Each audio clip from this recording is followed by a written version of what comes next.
mga kababayan, ang bansang bayan ng Pilipinas.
Let us put ourselves in the holy presence of our Lord.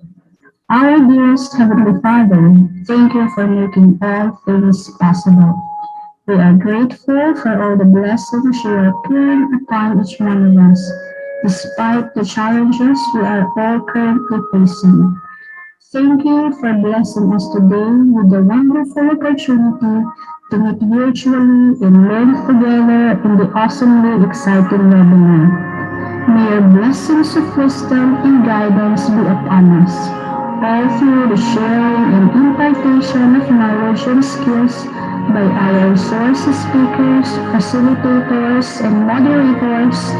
May all of us learn together, upgrade our competencies, and capacitate us to be the help in the development of our learners' lives and communities in the spirit of your love and generosity. May we now humbly commit every part of this webinar to you, as we all believe the glory, honor, and praises for your kingdom and holy name's sake. All this we pray in the precious name of our Lord and Savior Jesus Christ. Amen.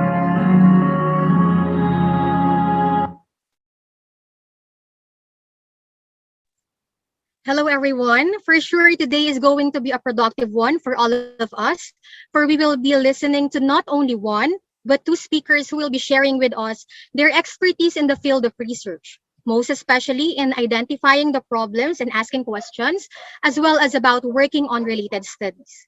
But before we welcome our first speaker for the morning session, let us first have a roll call of participants. We encourage the representatives from the different participating schools to type in our chat box the name of your school so that we may recognize their. Okay, so let me see who are already in the meeting room. Kindly type your school's name in the chat box.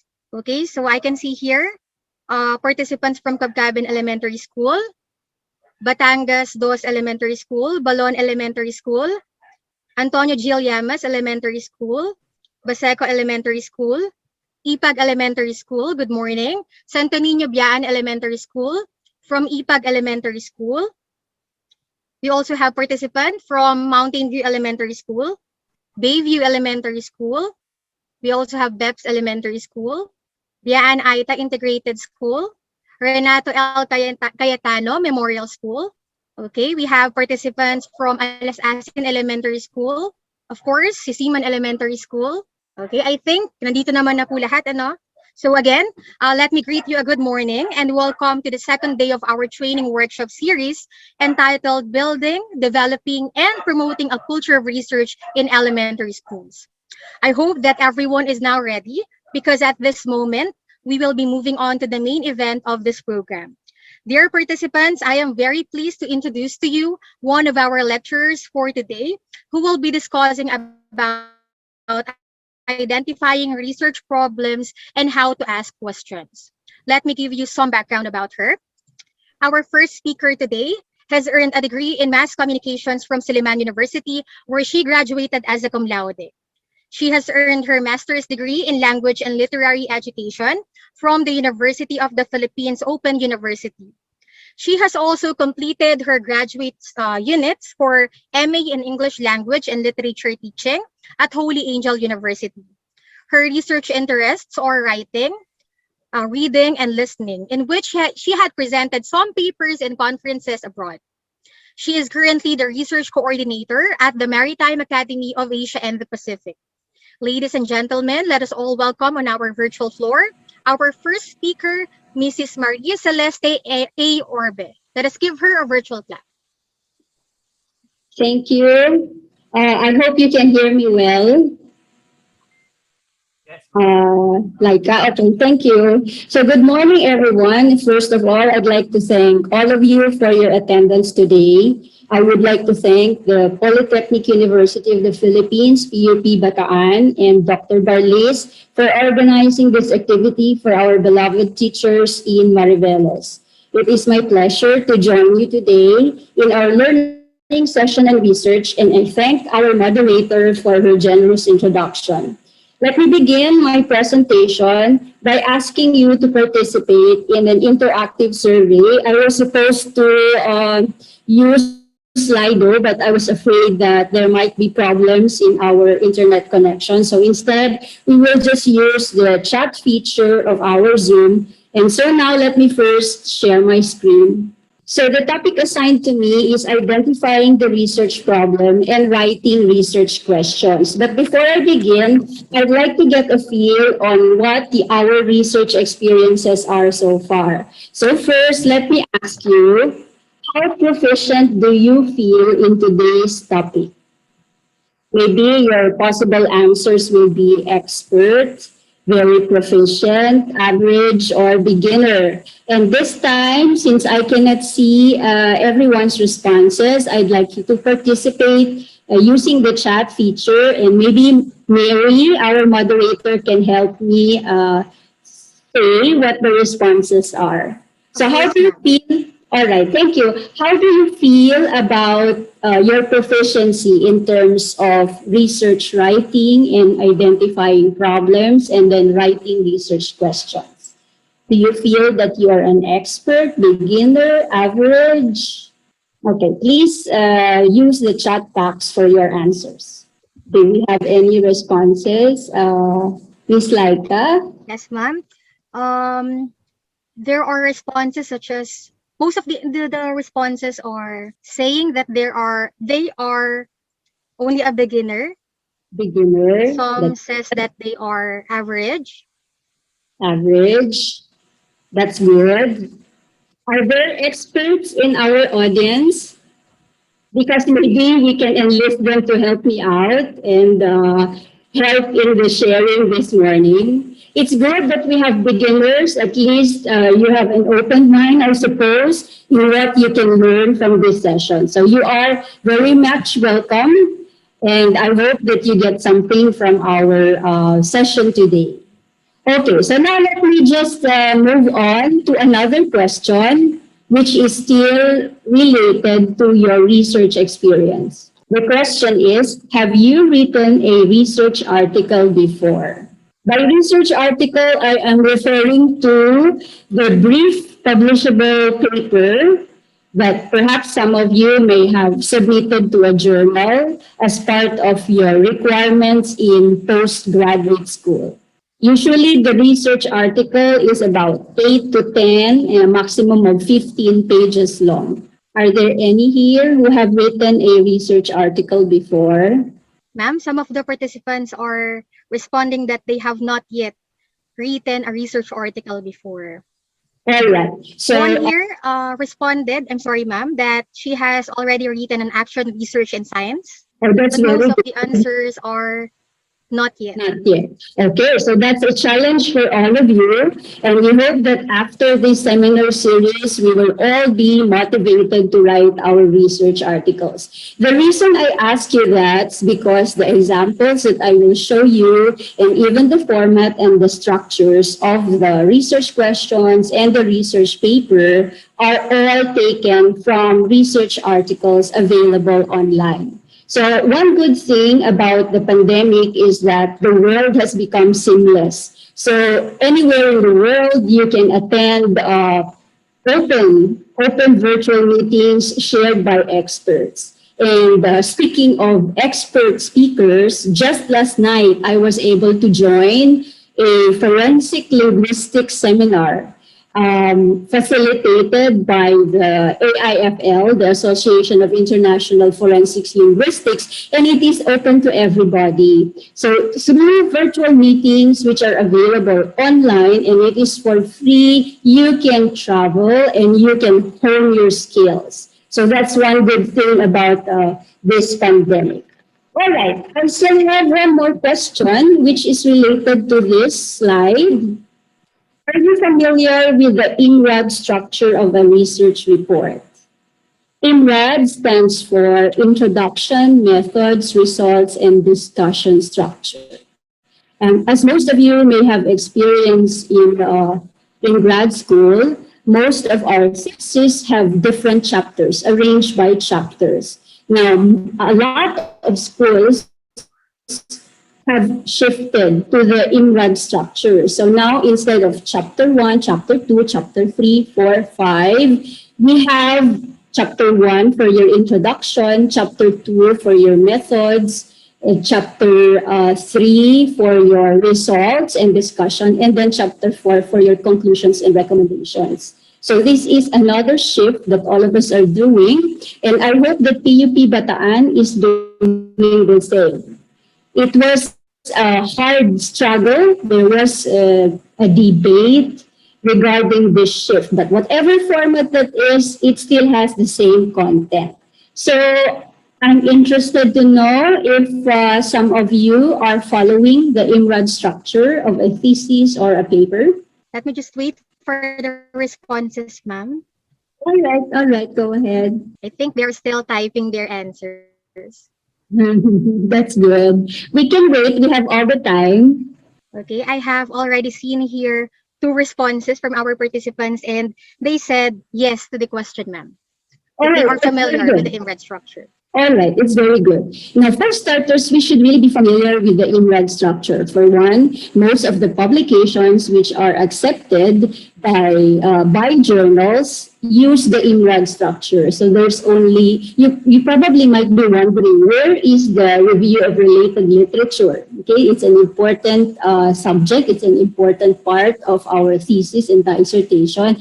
But anyway, for an INRAD paper, the review of related literature is very concise and it is included in the introduction. So the first part of the paper is the introduction that has, number 1, the problem statement, number 2, the research questions, and then as well as the review related literature. So for this first part, I am glad to be assigned on the research problem and then writing the research questions. Okay, so now we will start. We will begin with the question, which is probably in your mind. What is a research problem? And so to do that, I will be presenting to you my outline. So this morning, I hope to share with you the following points. Number 1, the research problem or what it is. Number 2, the purposes of the research problem or what it does. Number 3, the sources of research problems or where we can start. And then number 4, I'm going to show you sample research questions and how to state them. Okay, so now let us begin with the question for the day. What is a research problem? So maybe our moderator, Ms. Laika, can help me read out the definition of a research problem. Okay. So a research problem is a statement about an area of concern, a condition to be improved, a difficulty to be eliminated, or a troubling question that exists in a scholarly literature, in theory, or in practice that points to the need for meaningful understanding and deliberate investigation. Okay, thank you, Laika. So as teachers and administrators, we are actually faced with a lot of issues confronting our students. It could be related to the curriculum, the scope of the subject, the assessments, the graded work, the behavior of the students, our classroom management, and the likes. And on top of this, the difficulties of doing everything online or virtual learning. The list is endless. And in those areas, there could be conditions that need to be addressed or a difficulty that should be eliminated. These issues and challenges in our teaching progress should be investigated so that they can be properly addressed, and if it is problematic, it can be solved. So when put into writing, this general statement of the condition being addressed and the problem being solved is the research problem. Okay? Other people would call it the problem statement. All right, so I hope that that's clear to everybody. Now here on your screen, you can find two pictures. On the left, there are two students doing their homework at home. And on the right is a teacher arranging her materials for class. Now, I'm going to ask your participation. What issues can you see or can you think of when you look at the pictures in terms of learning? And then, after you have thought about it, can you probably develop a research paper about it? Okay, so think of the issues that can be found in the pictures that you see, and then think of a problem that can be solved by doing a research. Okay, so maybe I will ask you again to put your inputs in the chat box by answering this question. What issues and challenges are shown in the pictures? At this time, I know that all of us really need to have fast fingers when we have webinars like this, okay? So I encourage everyone to type in your input so that you can fully participate. So what issues do you think? It could be the digital gap, right? So some people do not have gadgets. They are hoping for will to give them the tablets. I don't know if some of you are watching Wowowin. So he's giving away tablets, and it's a good help for our present educational setup. So what challenges and issues do you think should be addressed as shown in the pictures?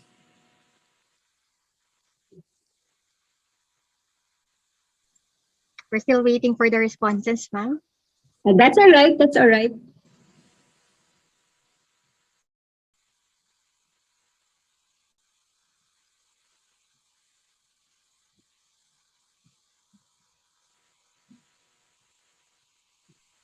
Okay, ma'am, we got here one response from Sir Benji, I think. Parents' capacity to facilitate learning at home. All right. So that's a very big issue, right? As some parents are not really crafted to teach, maybe because of a generational gap, or maybe they do not have the confidence. And usually, I am a parent myself, and usually when we teach our children, we become so strict and intolerant. So, mas stricto pa tayo minsan sa teachers natin. So, dapat ganito, dapat ganito. So, that's really is a valid concern. The role of the parents, especially at this time in virtual learning. What else? Maybe I will ask for two more and then we can proceed to my next topic. Okay, ma'am, we have here another from Sir Alvin. From Sir Alvin, student attitude and behaviors learning at home. Right. So that's a valid concern as well, students' behavior, because when you are at home, you can be you have so many distractions. Aside from the physical distractions, your mind goes wandering. If you recall, even in a face-to-face meeting, our students are thinking of something else. And their attention span is problematic as well. So there have been a lot of researches regarding student engagement, and it really is a big concern, especially when we design a virtual learning environment. For one, we have to contend with the attention span, and they say that the attention span is about 20 minutes. 20 minutes maximum. For a full hour of lecture, it's only 20 minutes listening that seem to be productive. So this is in contrast with the reality. Like in virtual teaching and learning, we go as far as probably 5 hours nonstop. And you can see that while we have big mileage, it is the productivity and the learning that may be an issue. Okay, and one more before I Okay. move on. Okay, another response from Sir Ethan. From books to tablets, public schools' Mm. readiness on online learning modality. All right. So this is another concern as well, and a big one. So the technical divide is really a concern among nations. We are not prepared for something like this, although probably some schools were rushed into procuring gadgets in order to operate. So it's a good thing that because of a need, we were forced to really procure all these materials. And our readiness is worthy of studies. Okay, so that's another aspect that probably those of you who are still starting to develop your infrastructure in your schools, you can start with an assessment study on the technical capabilities and materials that your school presently has in your system, and then you can go from there. And your justification for that will be the need to support your virtual learning. So while all of these studies may not be, assessment studies may not be as saleable and as publishable as the other research topics, you can actually do a great help to your school if you begin with assessment studies. Where you are, you can determine your benchmarks so that you can put in your targets as well. So it's a good help, especially for policymakers in the school. And I understand there are some principals who are joining us today. So maybe we can start doing these assessment studies in terms of readiness of our school, our infrastructure, so that we can support our virtual learning. All right, so now that we have picked somehow our interest, you see, we have probably realized that there are so many things that we can do, there are so many things that we can write about. And it is always important that you have a clear mark on where to begin with your research project. And to do that is to think of a problem, an issue, a challenge that needs to be addressed.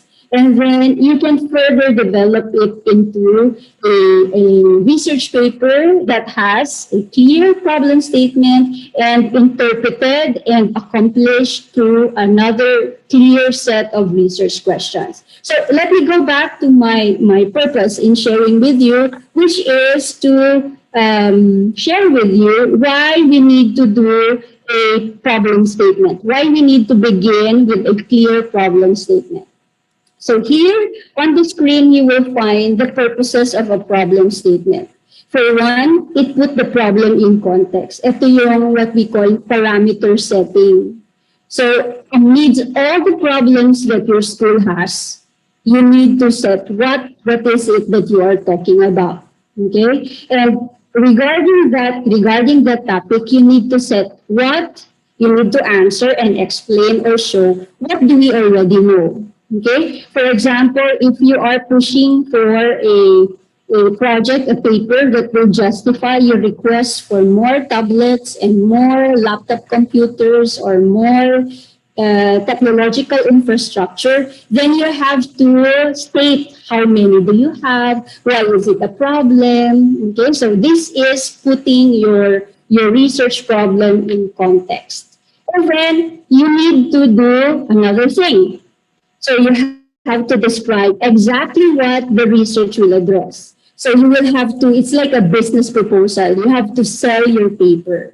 Okay, so you have said that this is your situation. What exactly do we need to know? Why is it that we need to know how many computers we have? What are the technological capacities that we have, and all these things? Why do we need to know that? So that leads us to the third purpose of a problem statement that will show the relevance of the problem. So you will have to explain, why do we need to know it? Okay, why do we need to study it? Why do we need to go into it? Maybe it's for the purpose of, like I said, for a policy change. Maybe if you're talking about behavior, then you can come up with an SOP on how to, or an SOP that says proper behavior, and the system of rewards and punishment in case of any problem. Okay, so those are the important things that your problem statement should address. And of course, going through all these processes, you will have to make your audience or your reader realize that this has been done, and yet there is still this problem that needs to be addressed. And so, by doing this research, you are addressing the gap. Okay, in research language, this is what we call the research gap. The research gap could be found in the practices. It could be found in the literature, in the scholarly literature that you find when you do a literature review. So the purpose of making and identifying the research gap is for you to make your research relevant. Okay, so one way of showing the relevance or selling your paper is that it addresses something that has not been addressed before. Okay, so in terms of a scholarly review, for example, you present all the studies that have done this, have done different methods, and then you propose that you are going to do something new because, unlike other studies, it does this kind of method. So by doing so, you are actually making your paper relevant. So in terms of practical research, it is also different. So it focuses on certain questions and it answers different concerns, as you can see in the next, oops, it's in the next slide. It's over here. All right, so we're talking about problems, right? And here, what you can see is a news article. Okay, I'm not very familiar with elementary education nowadays, as I am in teaching in the tertiary level. But I looked into some of the problems which are current in the Philippines today, and this is the first thing that popped up in my Google search. So this is a news article from Business World. The date is February 1. And I'm sure that you are interested in this, and I hope this is the primary focus why we are doing everything to improve our teaching. So let me read where we stand, okay, in terms of education. For one, the Philippines ranked lowest out of 79 countries in the OECD's program for international student assessment. Ito yung PISA, which we are very familiar with. So in 2018, we ranked 79. Okay? Filipino students posted a mean score of 340 in reading, 357 in science, and 353 in mathematics, much lower than the average scores of 487 in reading and layo. So there's a big deficit, there's a big gap, and 489 each in science and math. So we are lagging behind in our performance. And who do we blame? Tayo, mga teachers. They always point to the elementary school teachers for these lapses and deficiencies. And it is quite sad because we don't own the world. There are so many things that we have to contend with. Okay? The country also ranked last out of 58 countries after scoring 297 and 249 in grade 4 math and science respectively in the 2019 trends in international mathematics and science study, yung TIMSS, which we are also familiar with, by the International Association for the Evaluation of Educational Achievement. Okay? And further, fifth grade Filipino students also lag behind students in 5 other Southeast Asian countries in reading, writing, and math in the 2019 Southeast Asia Primary Learning Metrics. So madaming metrics, madaming parameters that we are lagging behind. So it is really a big challenge for all of us. And maybe I also pose this challenge to all of you. We can do something about it. Let us look into our own school's performance and see where the problem is. And that would be a very good way to start your own research project. So based on this situation, I came across a sample study which looked into the preparedness of teachers. Okay, so you can see it in this slide. So on the screen, you can find the introduction and the methods. I will link back to my previous question about your familiarity with the structure of a research article. So this is how it looks like. Chapter 1 is quite short, but it includes, of course, the problem statement and the research questions. So here on your screen, you have this part, which is the topic. And as I've said, the topic is the problem-solving skills of elementary teachers serve a major role in improving. It extends up to the context. Okay, so you introduce the topic as well as give the context. Why is it important for this research to look into the preparation of the teachers? So he placed there the context that teacher trainees actually need to be prepared themselves, need to have the competences and the skills in order to share these to the students. Okay, and then in this second part, this is the topic, this is the context.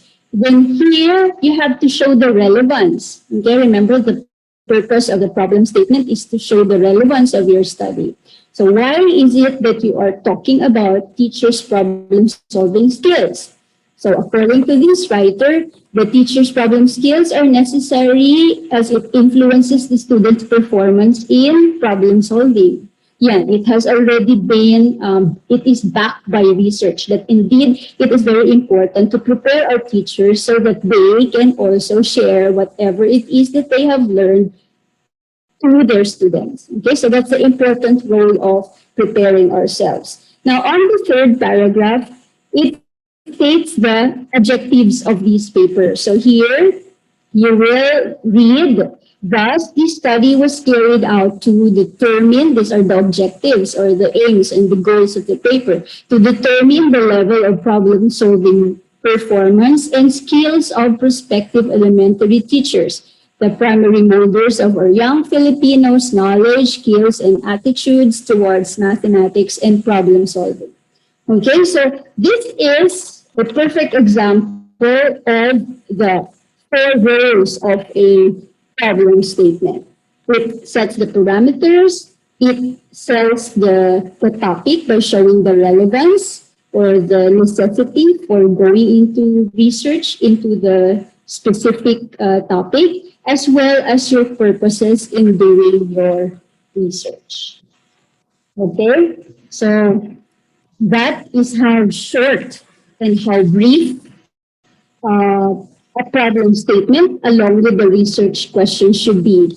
You might see differences in terms of presentation. There are papers that just state the objective, as in this one, and there are also some journals that will really require you to write your research question. So since it is a research question, it is in the interrogative form. So whichever form will do, so long as it answers the primary purpose why you need to have the problem statement as well as the research questions.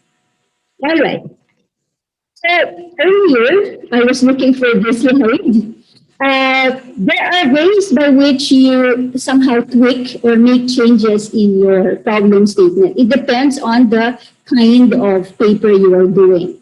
So, for example, for an action research, those that you like to write about but addresses specific concerns in your classroom. So that is an example of a practical research. The basic questions that you will answer will be, where and when does the problem arise? So when do we encounter behavioral problems? Okay, when do we encounter attention problems, or what instances can we find this situation? Okay, and then you also need to show in your paper who does the problem affect. So why is it important? Why do we look into it? Who are affected by these problems? And then in order to sell the originality of your work or the possible research contribution that you're going to do after your paper, then you need to show what has been done regarding maybe behavioral problems. Okay, so what has been done, which probably doesn't seem to work or will work, and therefore you are adopting it and testing it in your own classroom if indeed it works. Okay, so those are the possible questions that you're going to include in your practical research paper, yung mga action researches, yan. All right.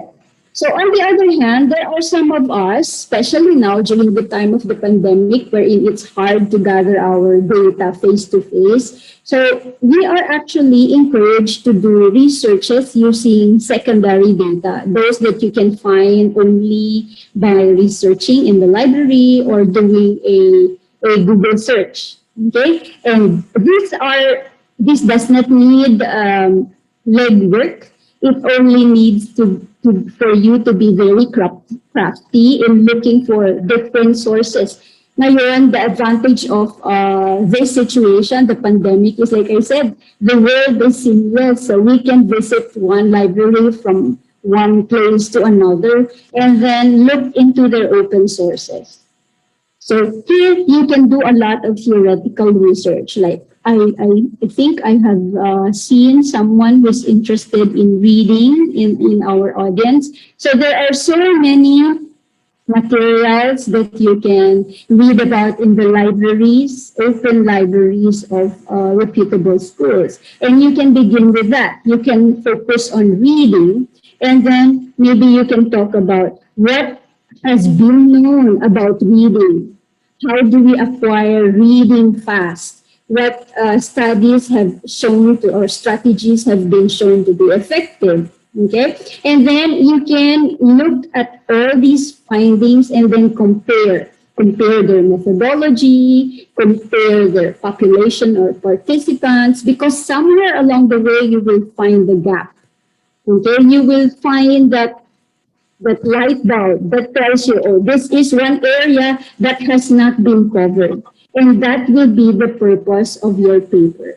Okay, so that is the justification, that is the context where you are coming from. And all of these things you can write in your problem statement. Okay, so now, if the concept of a research problem, you already have your research questions, then there is no problem. You can proceed with the next steps in writing your methods or in doing your research protocols, okay? But for those of you who are still waiting for the inspiration to begin your research work, then this topic is very handy to you. Okay, so now we will talk about the sources of research problems. On your screen, you will find 5. So the first one will be deductions from the theory. Number 2, you interview experts. Number 3, you base it from your experience. Number 4, you look at how concepts from one field may be applied to another field, and we call it the interdisciplinary perspective. And then finally, you can focus on doing a literature review.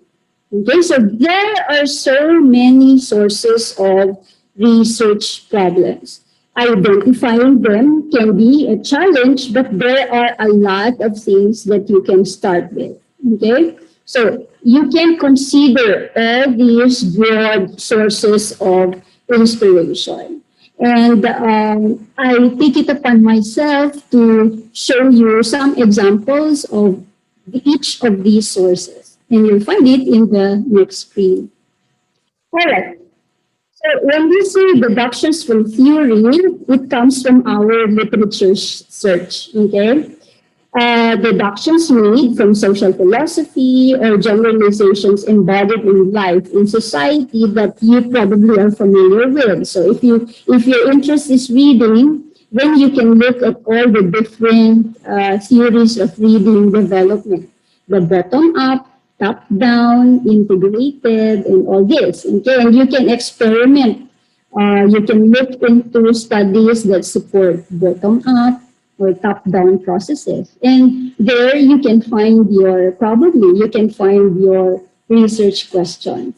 Okay, so in this example, we focus on the mother tongue-based multilingual education. I am also sure that you are very familiar with this. So there's a theory that says, and it has become a policy in our schools, that there's a certain level, up to a certain level, where we use the mother tongue in order to teach basic concepts, especially in math, as it is found to be very effective. So the gap in the theory is that not all languages have been studied and have been shown to be helpful.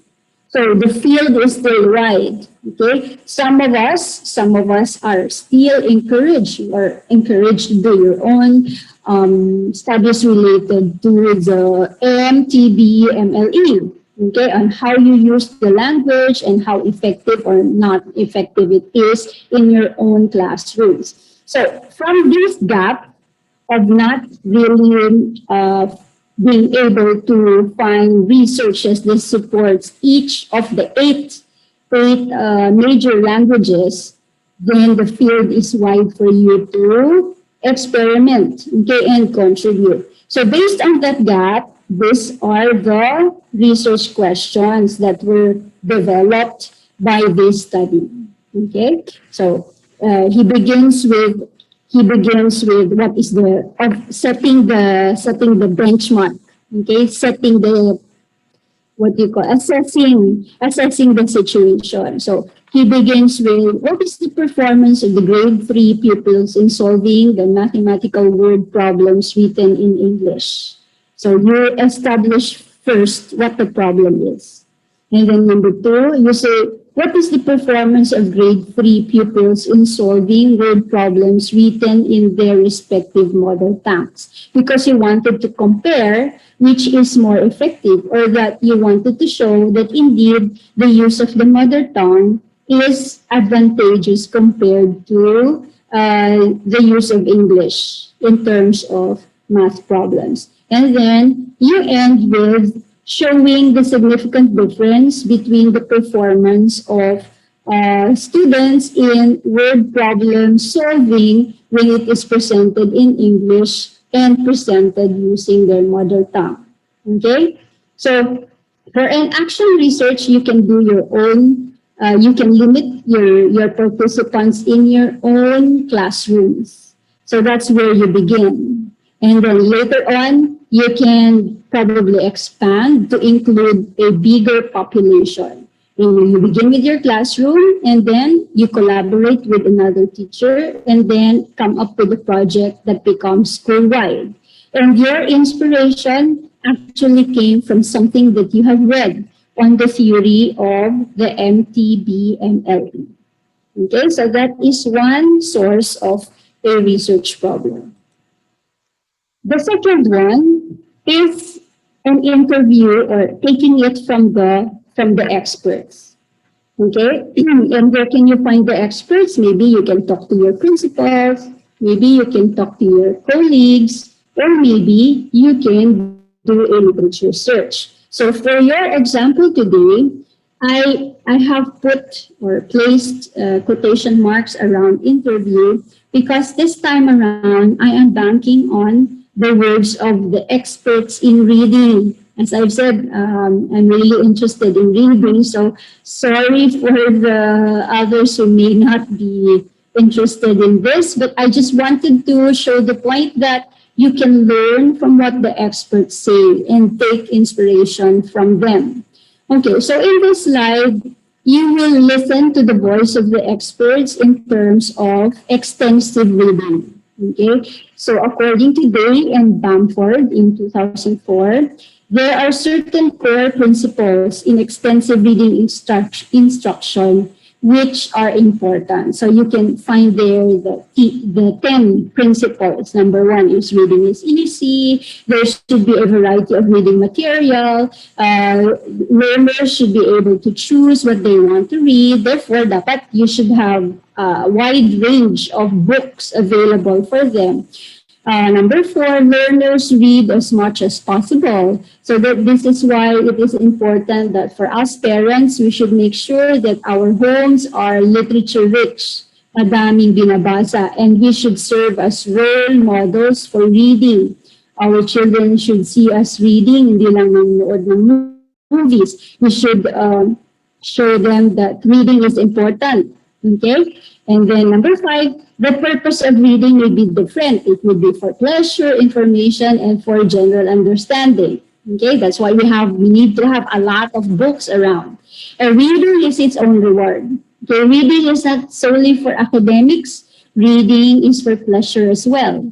Okay, so I know that some of you probably are book lovers. Okay, then seven, reading speed is usually faster rather than slower. We can read a lot, okay? We can read a lot, we can read fast. It is the problem on comprehension that becomes an issue, okay? And then those two things, is it comprehension or is it speed that we are after in our reading classes? So that's something that we can work on again. Reading is individual and silent. So this is where probably we can be lacking because usually in our reading class, in our language classes, there are so many students, and the reason or the only way that we can make everyone read is to do choral reading. And it does not seem to be very effective because reading is an individual experience for the students. Okay, so that's principle number 8.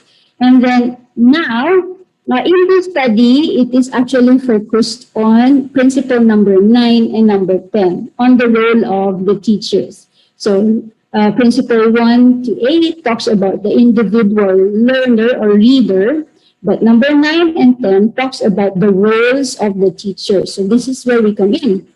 Teachers orient and guide their students. So as much as possible, we select the materials that we share with them. We select the materials that we do and incorporate in our lessons. And we, as teachers, should be role models for the reader. That's why most of us are attempted to correct our students whenever they misread certain words, okay, in class, especially when we do oral reading. So this is the inspiration for these research questions. You can see it on the bottom. So this study aimed to cast light on ESL teachers' commitment to the voice of the experts. And then these are the questions that were developed. Okay, let me just make it clear that the framework that the researchers used is that of the voice of the expert. So using the two principles, they were tested to see how teachers support the experiences of the students in terms of competence, autonomy, and then what's the other word? Competence, autonomy, and relatedness. And then there is another question that explains how these were observed in the classroom or in the teacher practice. Okay, so that's another source of inspiration for a research problem. If you have any questions, please just write them down, and then maybe later when we have time, we can address all of them. All right. The third source is exciting. It is us, okay? So this is our own problem. These are the problems that we encounter in our own classroom. So maybe you can ask yourselves this or complete the statements that you can find on your screen. Okay, maybe you'll say, I would like to improve the behavior of the students. Okay, I have an idea I would like to try in class. I wanted to see if the use of a digital board is effective in order to improve student engagement. Okay, so yeah, the use of Jamboards in your class, or the use of games in your class, or gamification. Or you can look at, you can complete the following statement. Some people are unhappy about virtual learning per se. Okay, and you explore on the reasons why they are unhappy about it. Okay, or you can look at one source of your irritation, maybe interruption from disruptive behavior in one of your students. So you will be inspired to see how do I really engage my students so that I can get their full attention. Is it by chunking my lessons into 20 minutes each? Or is it giving them a game in between activities? Or how do I strategize so that the shift from one activity to another becomes very seamless for my students? Okay, so these are some of the concerns that you can talk about. Or you can look at your own experience, for example, in math, and then your interest in some things, and then see if it can be applied to other subjects that you currently teach. So maybe it's a language principle that you apply in maybe PE or something. I don't know if that's possible. Okay, and then you can also look at certain problems and ask yourself, what do I do in order to address this? What do I do with respect to? Okay, and then since all of us are teachers, we all have a vast experience as persons, as colleagues, as mothers, as sisters, as brothers, and all of these contribute to our own development. So instead of solely focusing on your subject matter, you can look at the general well-being of your students. So this can also be another source of a research problem. And then probably you can end with, what can I do to change the situation? Okay, so we are all confronted with a lot of challenges, but if we ask this question, all of us, I'm sure we can solve all the problems in the world if we assign one problem to each one. Okay, so our experience, our wealth of experience is a very, very fertile ground to begin a research problem on. Okay, so that's number 4.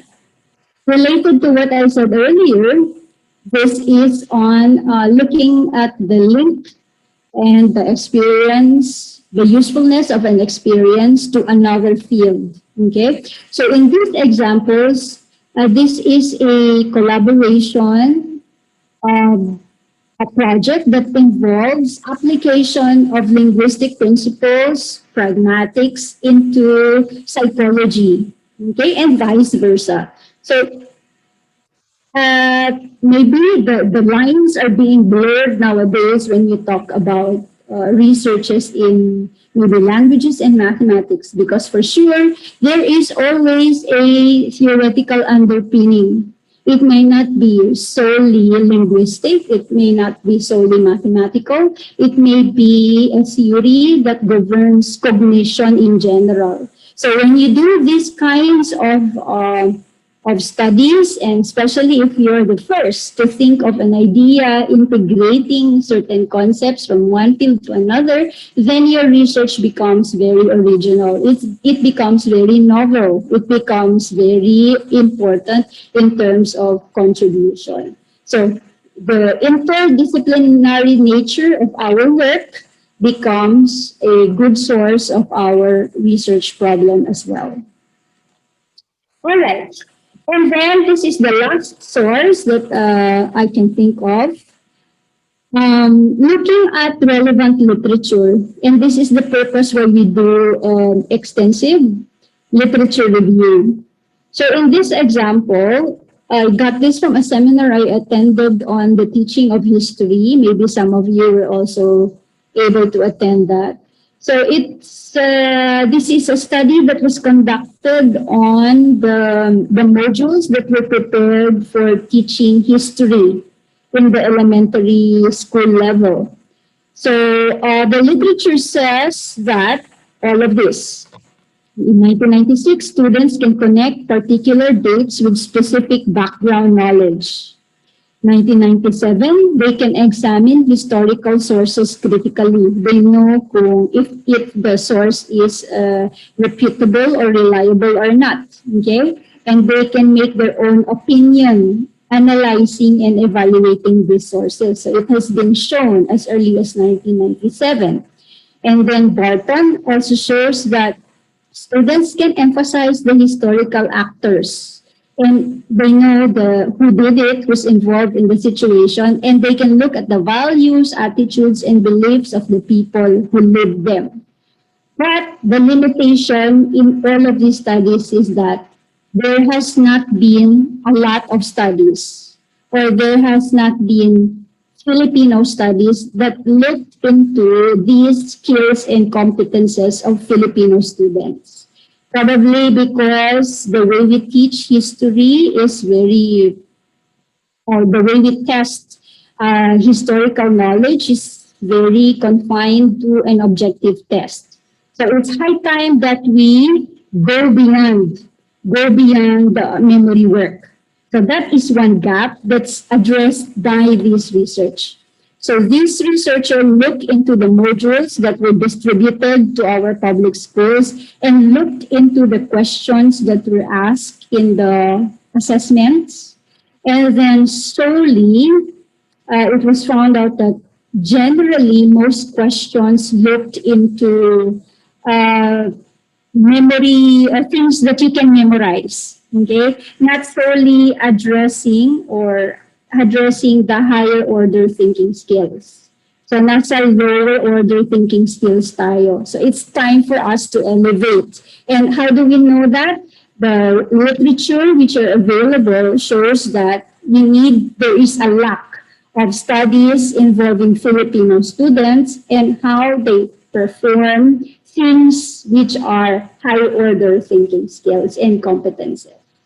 Okay, so those are the 5 sources of our researches.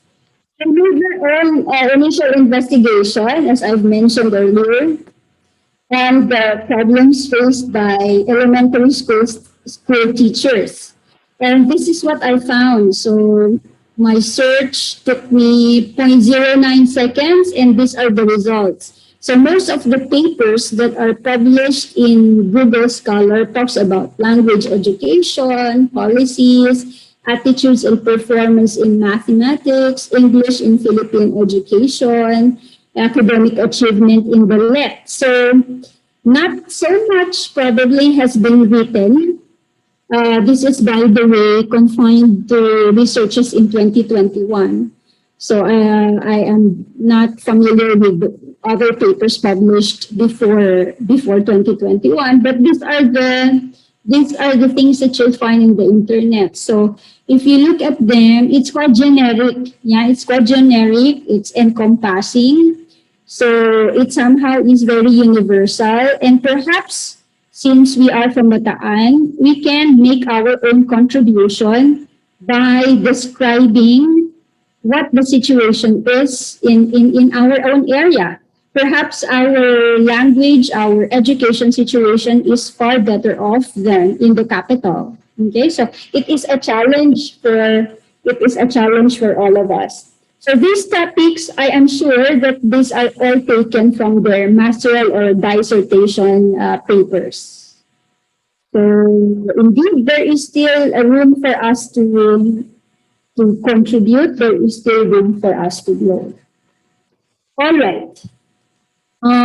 Here in my own research as well, I came across this article from Rappler, and it shows it reports of case studies which were done to showcase the preparation of Philippine schools for distance learning. And you can see here the different areas for their training.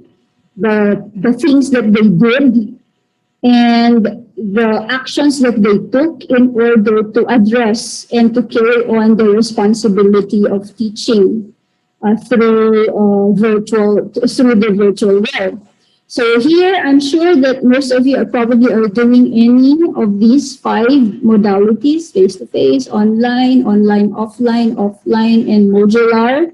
And then I'm sure that some schools also looked into these issues, which is common to all schools: mental health, the new normal, looking into the milk, looking at the experiences, looking at your technological infrastructure, and then designing your learning continuity plans.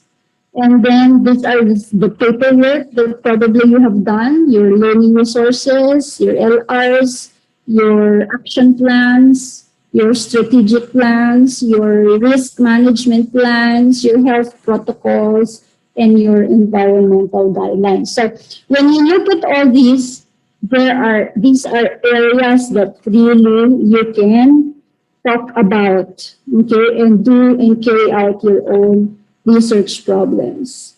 And then in general as well, you have, oops, sorry. And you can also have, what do you call this, other general concepts probably you have heard before, like addressing student engagement, addressing collaboration, the concept of learner agency, the autonomy and independence of students, and then, of course, digital divide. So these are all universal concepts which can also be sources of your own research problems. All right. Um, I wanted to do this, supposed to be, I don't know, maybe our organizers can do this, can carry on with this activity as an application to what you have probably learned in this session. I'm not quite sure. I've heard around 5 elementary schools who are participating. So perhaps as an extension of this, I will propose that our organizers or PUP can follow up on this project. I would ask the participants to develop a research proposal consisting only, I put it in quotation marks, because it will only consist of a problem statement and then at least 3 research questions. And then the topics that you may choose from may be adapted from the previous slide I have shown you. And then to that, so that it can really be, it can put some pressure on you and put everything in place. I would request that your proposal be presented to your head of your school or your principal for comments and then approval. And then once approved, it can be your school project or your individual project for whatever purposes it may serve you. Okay, so I hope that you can do that. This is I mentioned earlier, these are some of the topics that you may also talk about in your project, in your research project. Or you can simply ask yourself, what are the issues that I'd like to talk about as a teacher, which is close to my heart? So that's also a good way to start your research endeavors. Okay. I'd like to ask you one final question based on the situation, the news article, the Google search I did, and the case studies that I have shown you. Which area or topic do you think will you be comfortable working on? And if you have a chance to do it, what area or topic are you planning to write a research about? Maybe, Ms. Laika, we can ask for samples, maybe one, and then we can proceed to the next topic, which is writing the research questions. Sure, ma'am. We're just waiting for the responses of our participants. All right. One question will do, or one topic will do, and then we can proceed to the next topic on the research question, as I may be running out of time. Am I? How am I with my time? Am I still on track? Yes, ma'am. We still have 1 hour, ma'am. All right, all right. So good. We still have 1 more hour for the next topic. But really, having heard from all those different inspirations, which area would our teachers be interested to work on? A general topic will do.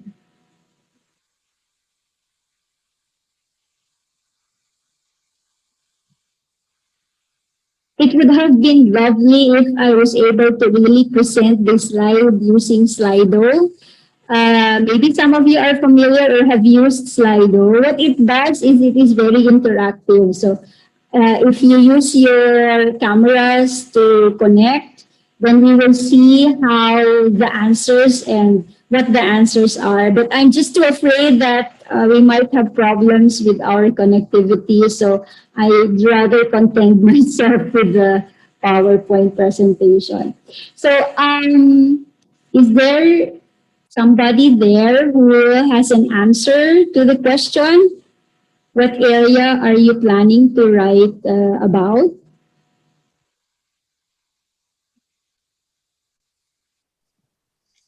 Participants, please type in your response in our chat box.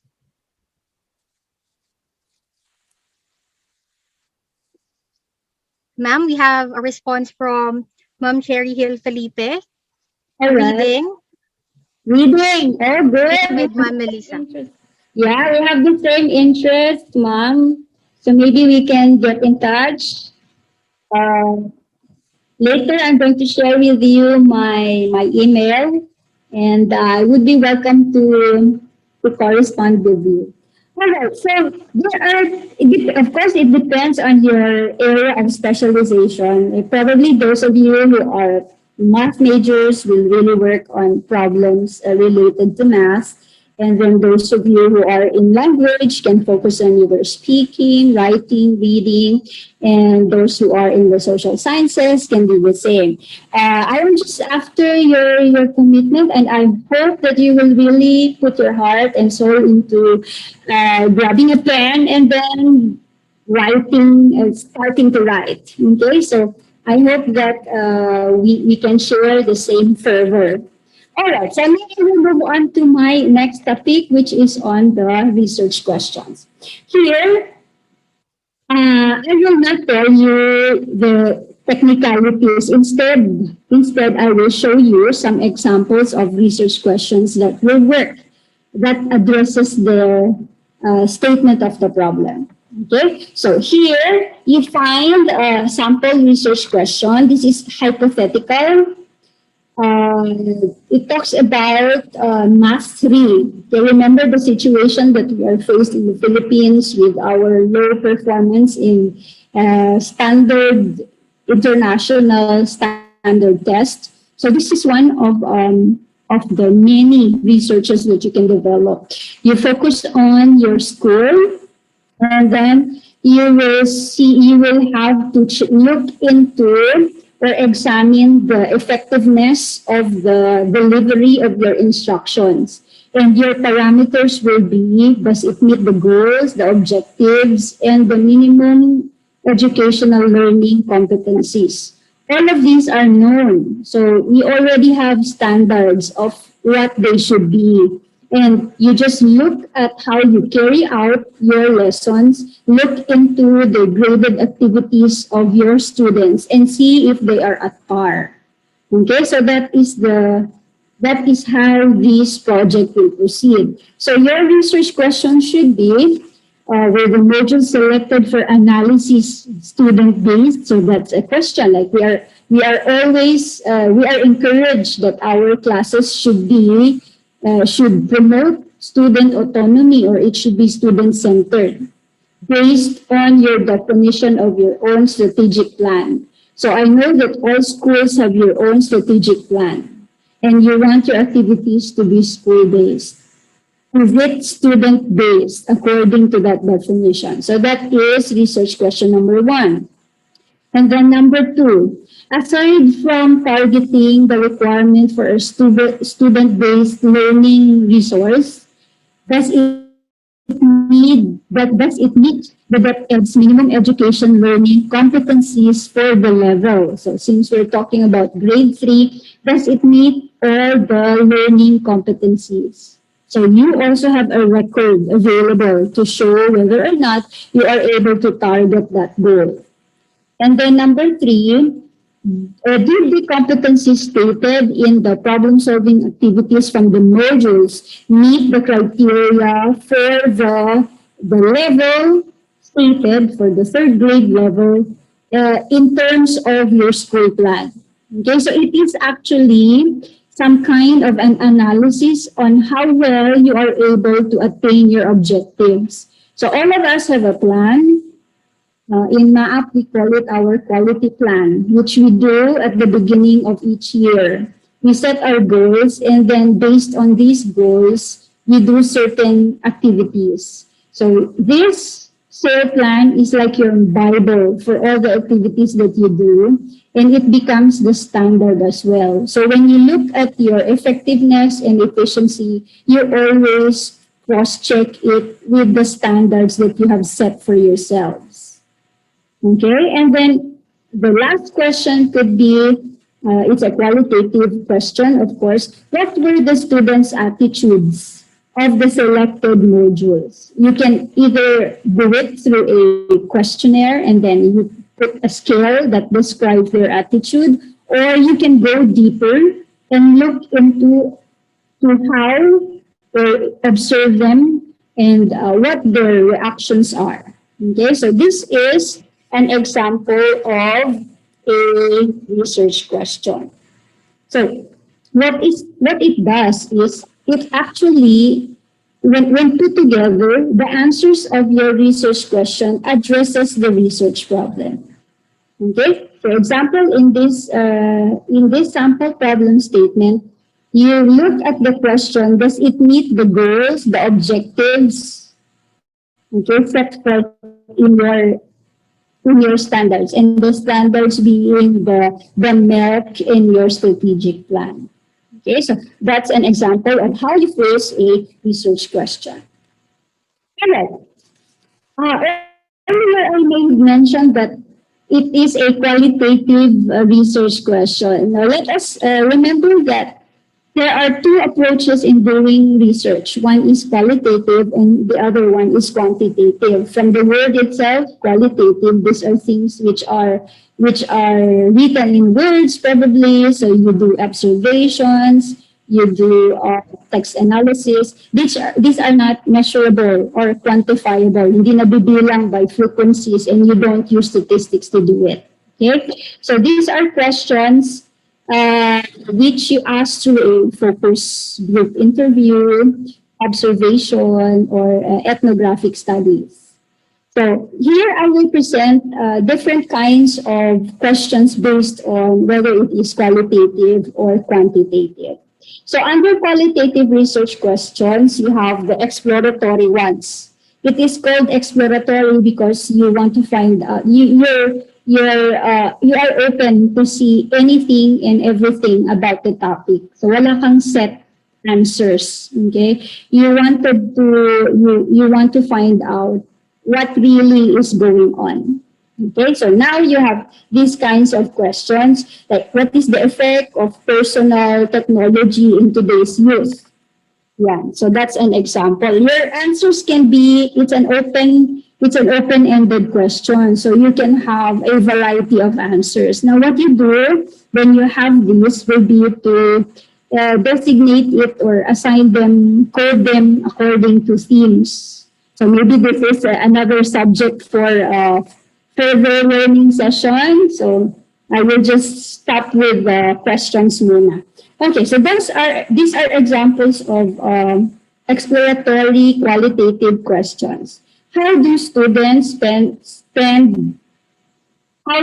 at home spend their weekends? Yung alam natin that 24 hours, 8 hours, every day they are in the virtual classroom. How do they spend their weekends? Nag-gadget pa rin ba? Okay, so this can be a subject for research because we want to promote the whole being, the well-being of the whole person. Okay, the well-being of the whole person. So it can be subject to, you can ask exploratory questions regarding that. So that's the first kind. The second one is predictive questions. So ito yung if and then questions. If I do this, it is going to produce something like this. So yeah. Will, for example, you say, are students more likely to enjoy and learn eventually if you make them watch videos instead of you explaining? Okay? Or maybe you can have a video, press it a little, or press it by chunks, and then you do your explanation. So parang you keep them in suspense. Is it effective?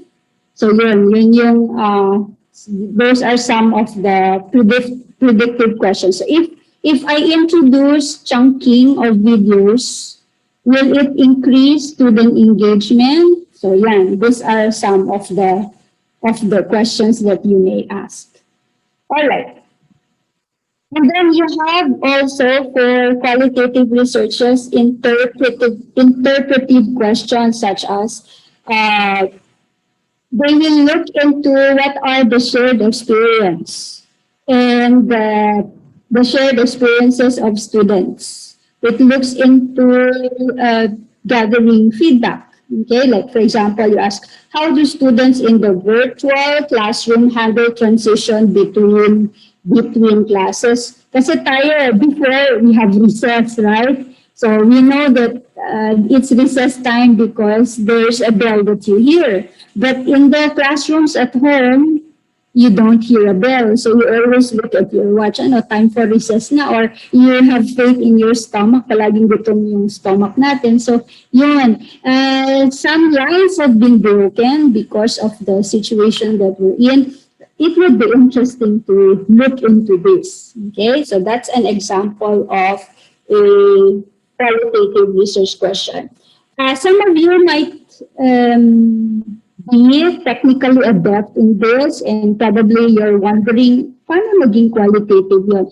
It is when you can also make it quantitative. So let us not delve into that, but let us just put the premise that we are talking about the manner, the way by which it becomes qualitative is confined to the method that we used. So if the data that you use in asking those questions, which I have shown you before, involves focus group interviews, wherein your data will be words, and then if you make your own observation, so it is also written in words, then it becomes qualitative. Okay, so that's the basic difference. So now let's move on to the questions that we are probably much familiar with, the quantitative research questions. So the first one, I would call, these are general classifications. Okay, so the first one are the descriptive questions. It somehow answers the question what, okay, or how often. So here you have examples like what percentage of college students have felt depressed in the last year. So it is a quantitative question because then you will come up with numbers which are measurable. But you are just asking what? So you are asking the person to describe it. Okay, so that is why it is called descriptive question. Or your question will be, how likely is it for a literature-rich home environment to develop early readers?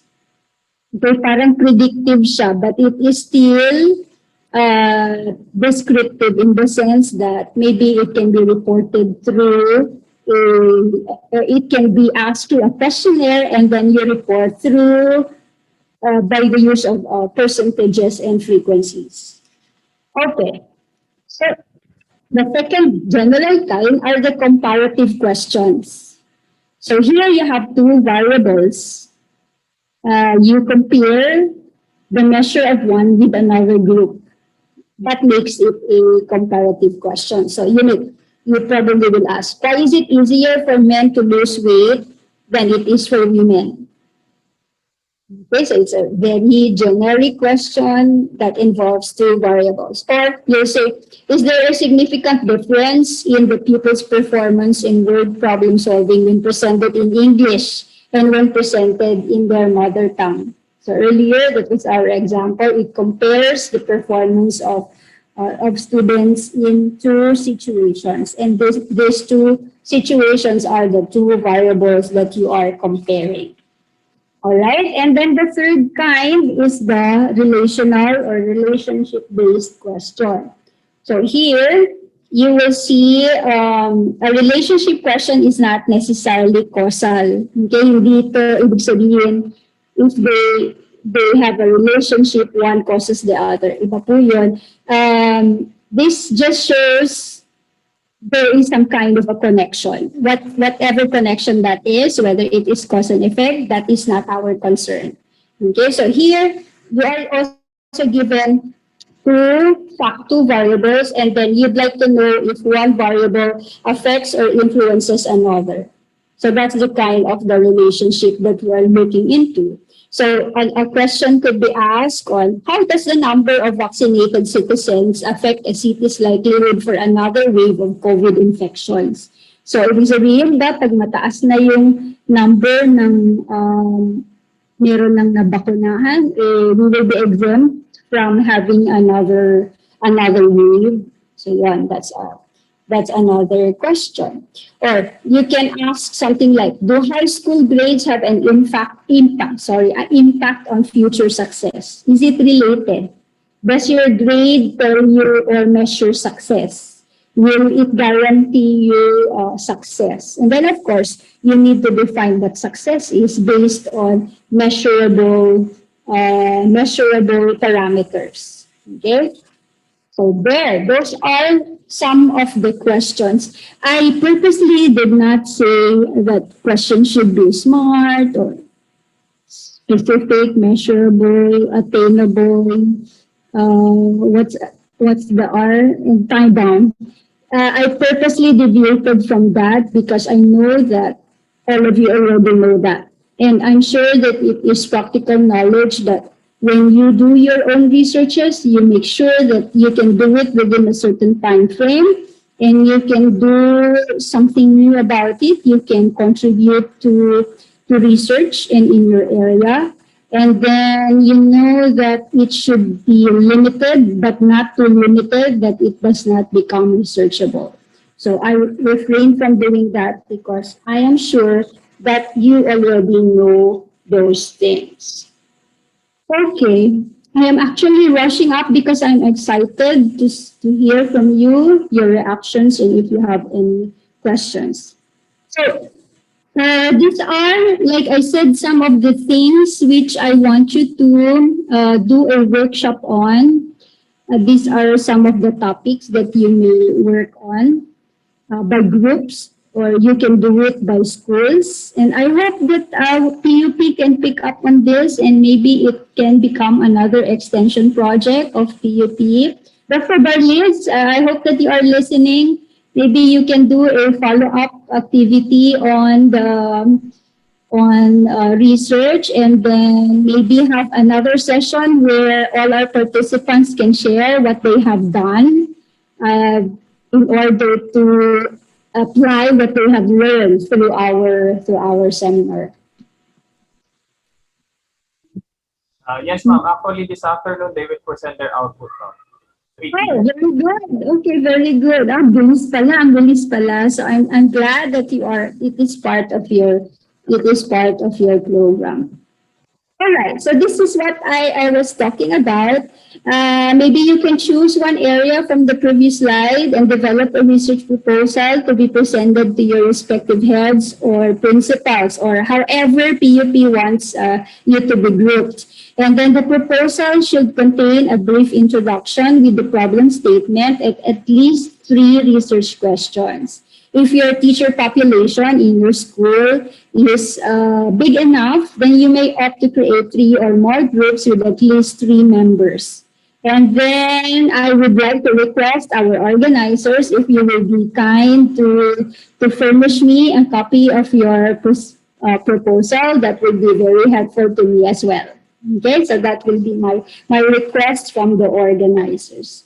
All right, there. So in conclusion, I know that it was just brief. Probably I have just scratched the surface of what a research problem should be and how you need to write your research questions. But let us remember that when we begin with questions, questions wake people up. The moment we ask questions, we begin to think.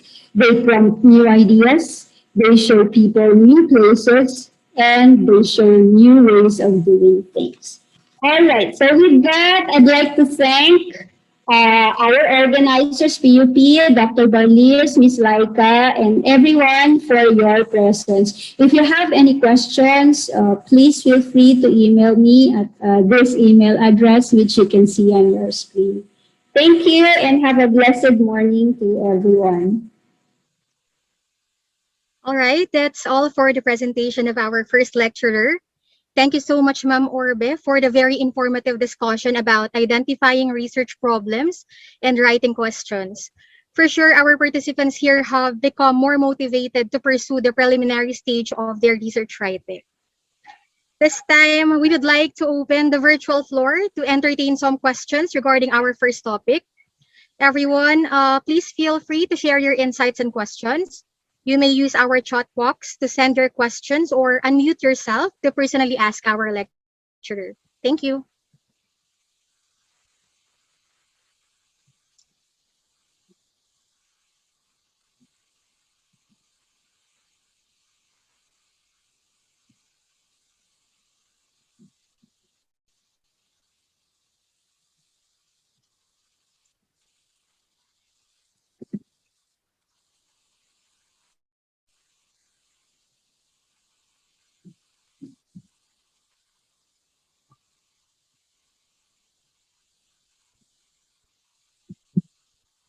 You're welcome. I can read some of the thank yous on the screen.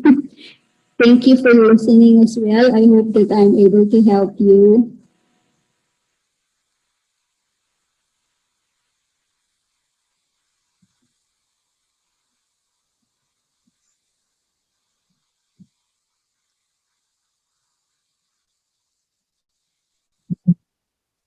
Participants, you can share your questions or even additional insights if you have. Yes, you please feel free to share whatever thoughts you have, or maybe there are some things which I have missed, and it would be lovely to hear from you, so we can share it with the rest of the teachers with us.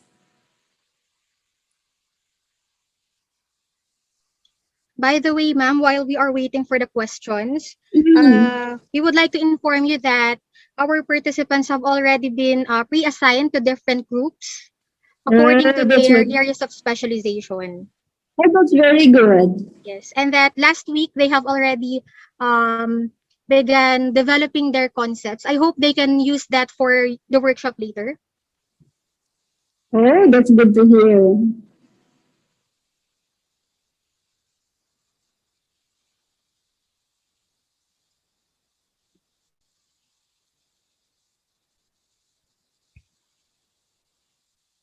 Are there questions, participants?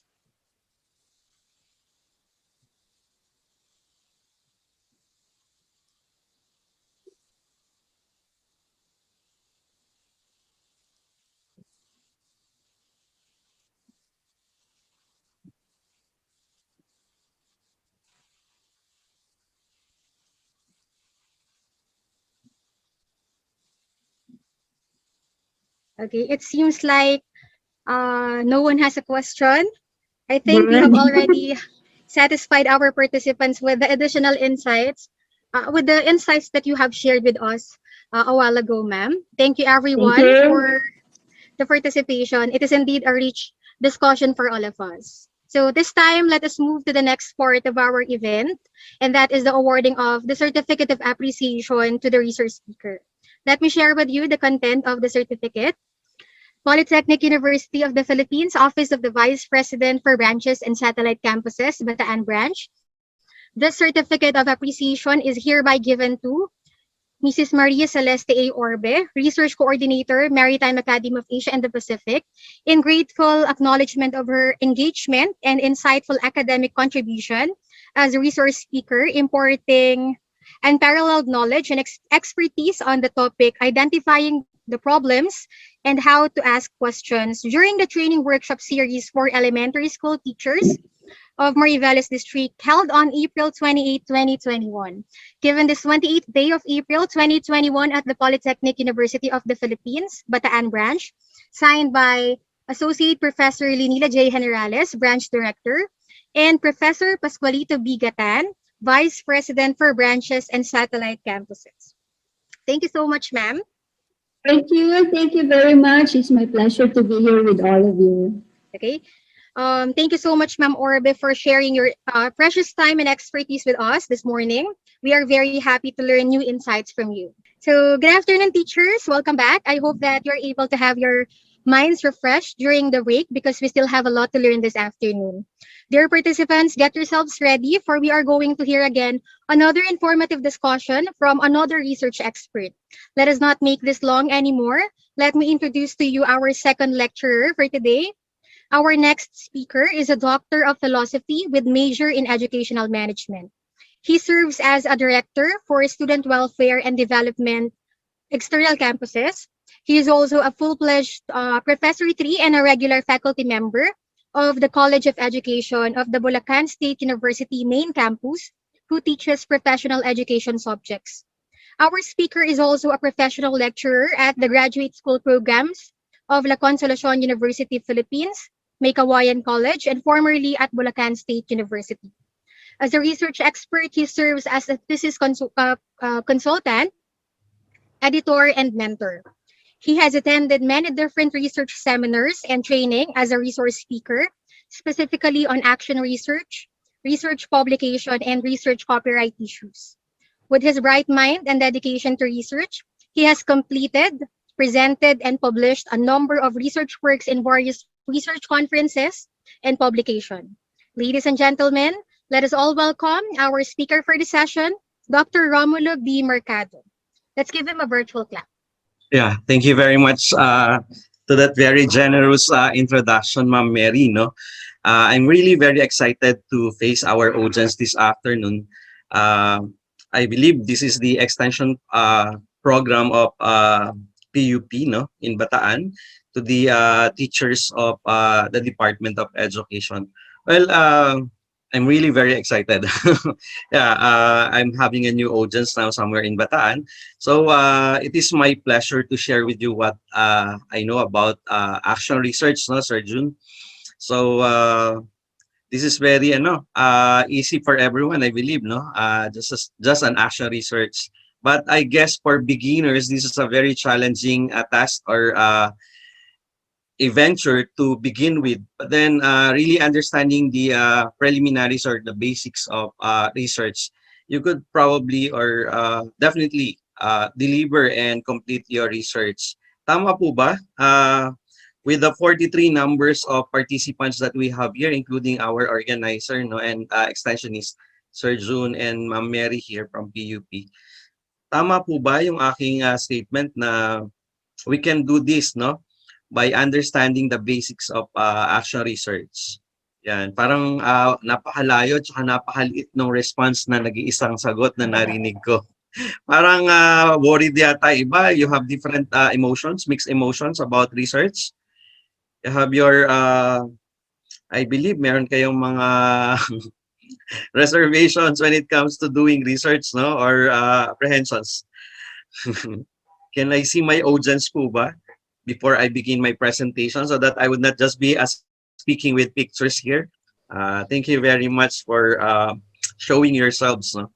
So we are one in this boat, no, in this profession as teachers. Before, teaching is just merely teaching, but now we have myriads of responsibilities in store for us. So we are like superheroes performing a lot of tasks in our profession.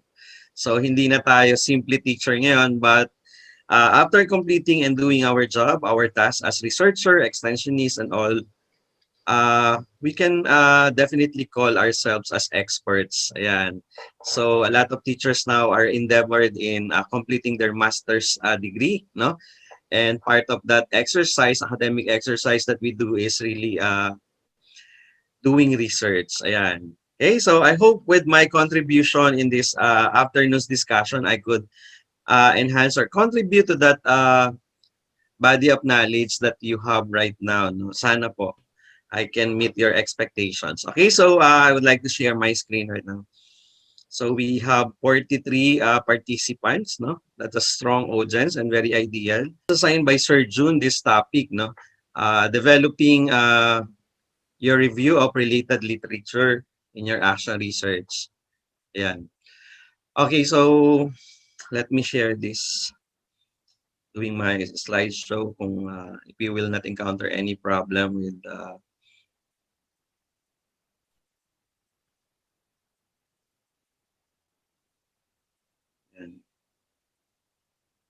naka-slideshow po ba ako? Most of the time nagkaka-problem ako sa sa Google Meet. Nag-stuck yung slideshow. But with Zoom, I think naman medyo compatible siya. Okay, so this is the topic given to me by Sir John, and I'm privileged really to being in this webinar for our teachers. No, in Bulacan State University, we are also conducting the same. Actually, we have our tie-up or agreement with the Department of Education in Bulacan and Malolos doing our action research, no, extension program for our teachers in the department. Well, what are the things that are really important, or what are the things that matter really when it comes to crafting or developing our review of related literature?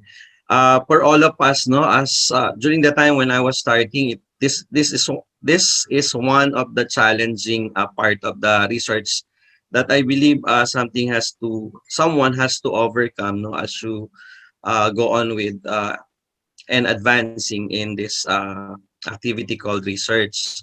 So for this afternoon, the objectives I set, no, and similarly set by our organizer is for you to acquire concepts in developing related literature and recognize the different sources of reputable and reliable research literature, and then make a review of literature based on the literature readings. Probably by now, meron na kayong mga hinahawakan, or you had identified already that the numbers of literature you will be using for your topic, no? Okay. So in starting this presentation, probably, and engaging yourselves in really conceptualizing how you are going to make your related literature, no, or reviewing related literature, there are questions that probably have hovering into your mind, like as illustrated in my model or diagram here, no. So you would probably ask yourselves, are you ready to write your review of literature? So yung preparedness natin dapat nandun. Okay, so a commitment to really pursue and complete our task in research. So there's no withdrawing, there's no turning back at all when you're here, no. So this is a big challenge that you need to commit yourself. Yeah.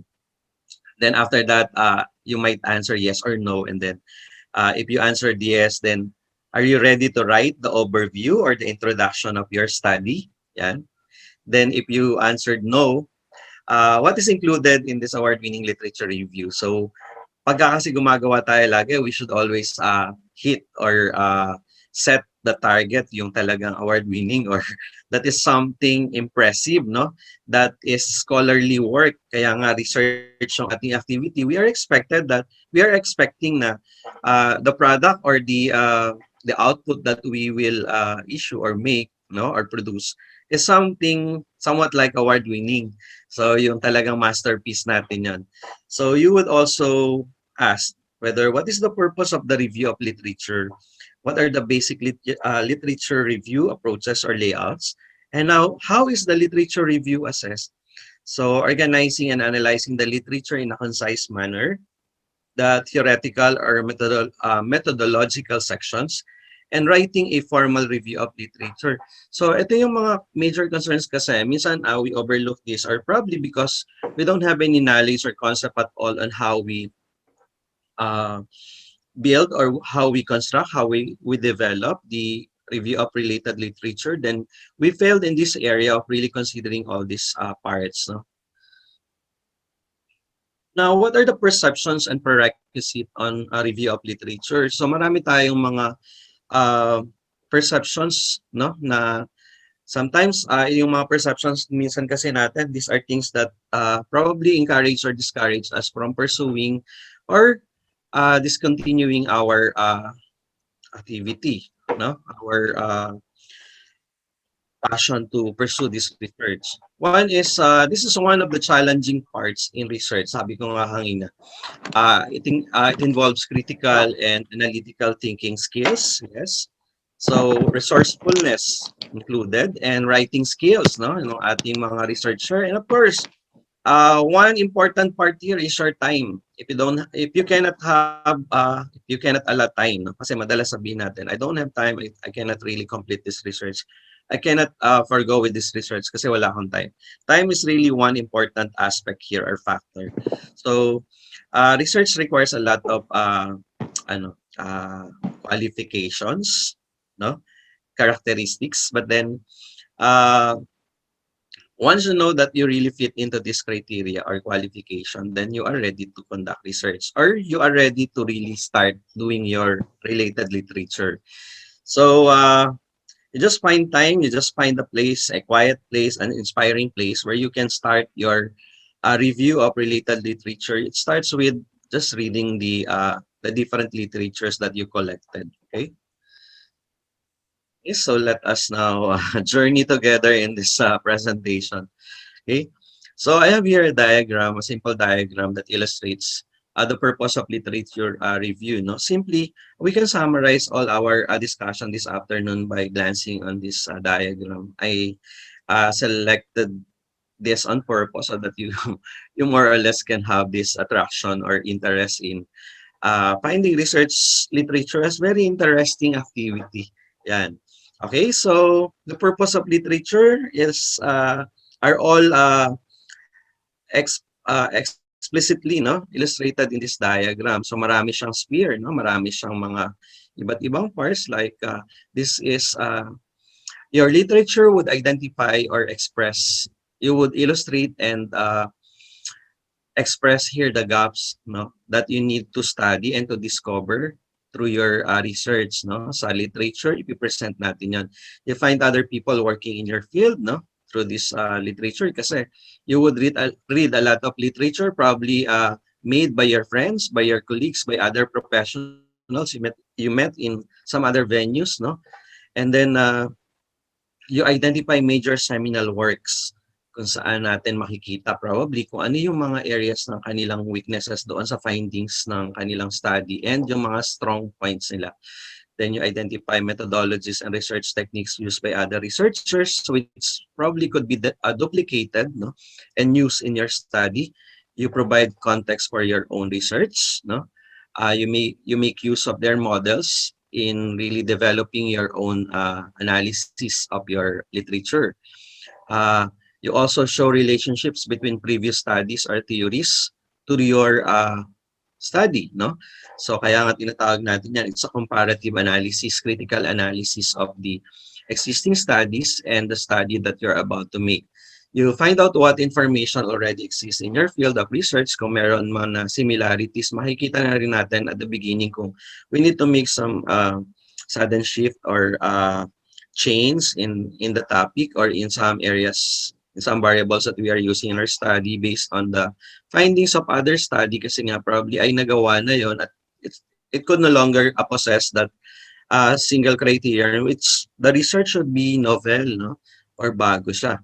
Kasi kung napakadalas or very common na, hindi na siya ganun ka, kumbaga sa product saleable. No? Um, okay, so you identify the main ideas, conclusions, and theories, and establish similarities and differences. Okay, so generally, ito po yung ating pag-uusapan ngayong hapon.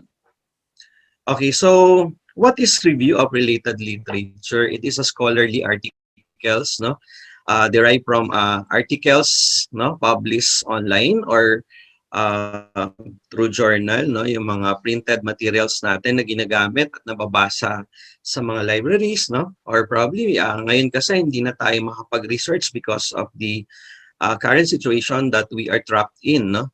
Hindi tayo pwedeng lumabas. So, but then again, there are a lot of ways on how can do that. Sabi nga we are unique in a way na among the creations. We can be resilient, we can be resourceful, no? We can be like MacGyver, no? And anyone else there na we can have all this super character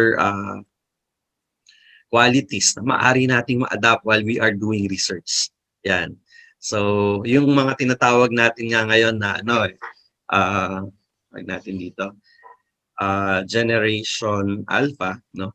So, nila, engaged nila sa technology. The same way that we need to adapt to that. We can source out online books or yung e-books na tinatawag in other sources by really doing this related literature review. So, which should always be aligned to this single word relevant to a particular issue, area of research or theory, and by so doing, providing a description, summary, and critical evaluation of these works. Okay, so related literature review is also designed to provide an overview of sources you have explored while researching a particular topic. So exploring, no? So lahat ng areas ng research is always about investigation and exploring, no? So dapat talaga yung curiosity natin umiiral dito when we are conducting research. There are a lot of questions that we should just before it floats into our minds or generated by our imaginative thoughts, no? Ay nasasagot na agad natin kung saan natin possibly pwedeng kuhanin. Okay? So, it also demonstrate, no? It is also used to demonstrate your readers how your research fits into the larger field of study. Yon. So, we are trying to convince our audience that our study is really relevant in a way. You have to convince your audience that your study is really relevant this time, no? At present, through all the presented related literature that you will make, no, from your synthesis, no. So the literature review helps to determine whether the topic is worth studying, and it provides insights into ways in which the researcher can limit the scope to a needed area of inquiry. Okay, so yun yung isang bagay na dapat matutunan natin, no. Kaya nga as much as possible, we are really providing a lot of concepts on how you can best develop your review of related literature, this part, no. Let us try to delimit the discussion when it comes to related literature, no. We should learn to identify what are the sources and where can we find all these sources, how can we validate the sources when it comes to reliability, no, ng mga sources na ginagamit natin. How can we say that the source is reliable or not? So, isa yan sa mga important things that we should learn from here, no. So, a literature review may consist of simple summary of key sources. Ayun. So how would you determine these key sources? Of course, if you have your topic of research, then you can easily identify the variables of your research, no? The subject of your research, no? By then, you can probably identify the summary of key sources na maaari natin gamitin for our related literature. So, nakaparallel siya or naka-align dito sa tinatawag nating variables. No?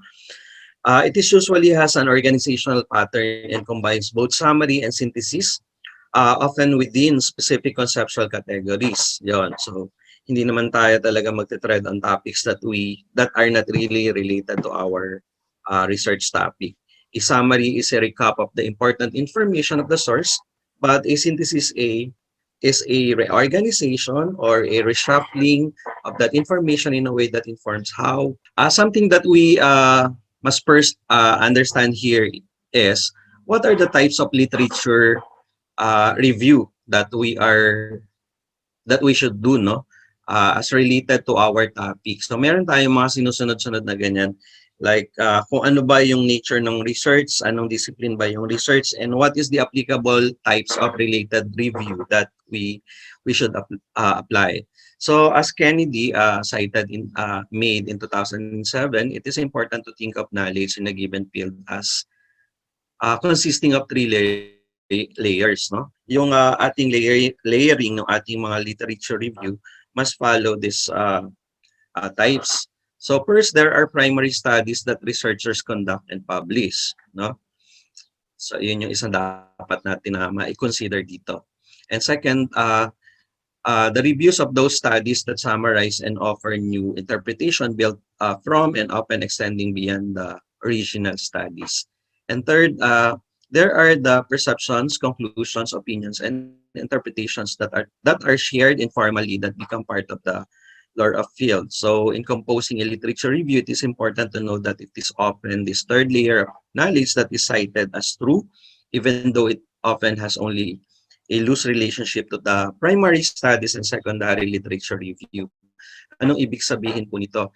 So it may come from different way of presentation made by the author of the study kung saan natin isosource out yung mga information or data or relevant results or findings of their study doon sa published materials nila. Like, for example, yung conclusion, yung from the conclusion of the study, from the opinion of a writer, kasi ang ating pong literature, by the way, ay coming from various sources, which I will also discuss later. No? So there are types of literatures that we may consider here. One is argumentative review, second is integrative review, third is historical review, fourth is methodological review, and then fourth is methodological review, and fifth is systematic review, and the last one is theoretical review. Well, if you are just working on your action research, surgeon, action research lang na may gagawin nila, no? So, pag sinabi nating argumentative review, it examines literature selectively in order to support or refute an argument. Ayun. So, meron tayong isang bagay dito that we raise as a point of argument that could probably you try to justify or defend based on your assumptions or philosophical views. Kasi meron tayong tinatawag na philosophical worldview pagka gumagawa tayo ng research. Ibig sabihin, ano bang philosophy meron or framework yung ginagawa natin na research. So, doon natin ibabatay ngayon kung paano natin siya ipiprepare lahat ng ating mga activities, no, relevant to the discovery of the answers, no, or truth to that study. Kasi when we are conducting research, we are after the discovery of truth. No? Ano ba talaga yung sagot sa mga tanong natin? Because we have established these different assumptions, no? Or probably we have this hypothesis and we are trying to find the significance of the given variables. In that way, we are trying to prove whether or not there is a significant difference or relationship between two variables. Or sometimes, when we are establishing assumptions, no, these assumptions would pose certain answers, no. We are assuming on different numbers of specific problems, no. We are assuming answers to the specific problems that we cited. Kaya meron tayong mga assumptions. Okay, so that is argumentative review. So doon iikot ngayon yung mga related literature na i-collect natin para i-synthesize. No? Another is integrative review. Okay, so these reviews critiques, no, and synthesize representative literature on a topic in an integrated way such that new frameworks and perspective on the topic are generated. Okay, so the body of literature includes all studies that address related or identical hypotheses. Okay, so ibig sabihin nun ay a well-done integrative review meets the same standards as primary research. Okay, so it is the opposite of this in argumentative review, no? Simply, it's integrative review. Andyan pareho lahat yung ating tinatawag na variables of the study, no? And it may be supported by all the collected literatures that we have. So historical review, pagka naman tayo ay gumagawa ng ganito, it is often associated with this historical research that we do sa social science and education naman, hindi naman natin ito gaano ina-adapt. While methodological review has something to do with the kind of methods that we are trying to study. So kung merong mga ibang gumawa, then we can probably or simply make another review related to that methods they use, no, as compared to the methodological research that we are conducting. So systematic review, okay, it's about system analysis, no. So we will try to collect the same literature in a way na yung ating presentation is similar to clearly formulated research questions, which uses pre-specified and standardized methods to identify and critically appraise relevant research, no, to collect, report, and analyze data from the studies that are included in the review. So, yung gantong klase ng nature is it answers the question sometimes as presented here, yung example natin. It focuses on very specific empirical questions often posed in a cause and effect form. Pagka may ginagawa tayo na ganito, normally yung ating quantitative research yung kanyang approach na ginagamit. Answering the question of to what extent does variable A contribute to variable B. So, dyan po pumapasok yung systematic review. Okay? And theoretical review. Okay, so hindi na ako dito magdudwell. Baka kasi ubos yung oras natin. I'm discussing this for 3 meetings in a graduate school program. Okay, so how do we construct or what must be the structure of our related literature when we are doing review, no? So we can best use the model that are illustrated later on, but then meron tayong ibang mga hints and points on how we can develop the structure, no? What must be the structure's content. So it is an overview of the subject, issue, or theory under consideration along with the objectives of the literature review. So meron tayong tinatawag na division of works under review into themes or categories. So ang presentation natin ng mga literature review natin ay batay doon sa theme or thematic presentation yung ating ginagawa. I'll present some example later on. So you may check the theme that you will adopt for your study in presenting your literature review by really recognizing the topic that you will use as research in your research title, no? So makikita natin yan dyan. At the same time, doon sa ating ina-adapt na conceptual framework. So pagka ganun kasi yung areas, mas madaling mababasa at maintindihan ng audience mo o ng mga readers ng iyong research kung tama ba or angkop ba doon sa tinatalakay mo sa literature yung mga kinuha mo na mga content, no? Kasi kung makita nila na relevant iyon, nakaka-categorize or merong theme na sinusunod ayon doon sa topic or doon sa title natin, well and fine, makita natin na very organized talaga yung ginawa ng researcher when it comes to justifying and really presenting the purpose, no, and the reason of conducting this research, and really showing to the audience, no, na there is really a reason, no, or a gap that needs to be filled in, no, through this study, through the results of this study. So yun kasi yung purpose ng review natin. Okay? So what are the critical ways of doing critical evaluation of literature sources? So merong way tayo on how we filter yung iba't ibang mga sources na ginagamit natin for the consideration of literature, no? Provenance is one. What are the author's credentials? So dapat ma-filter natin mabuti pagka nag-identify tayo ng mga authors and sources ng ating mga information o yung mga literature na ginagamit natin. Literature may come from books online, it may come from newspaper, it may come from opinion page, it may come from an article published online, article published in a printed journal, no? It may come from magazine, it may come from published and non-published academic thesis, no, education thesis, and dissertations. Okay, so marami tayo ngayon na nakukuhanan ng mga sources, and later we will find out kung gaano ka-reliable yung mga sources, and let us check the veracity, no, of our sources, the validity of our sources later on. So dapat ma-check natin lahat ito.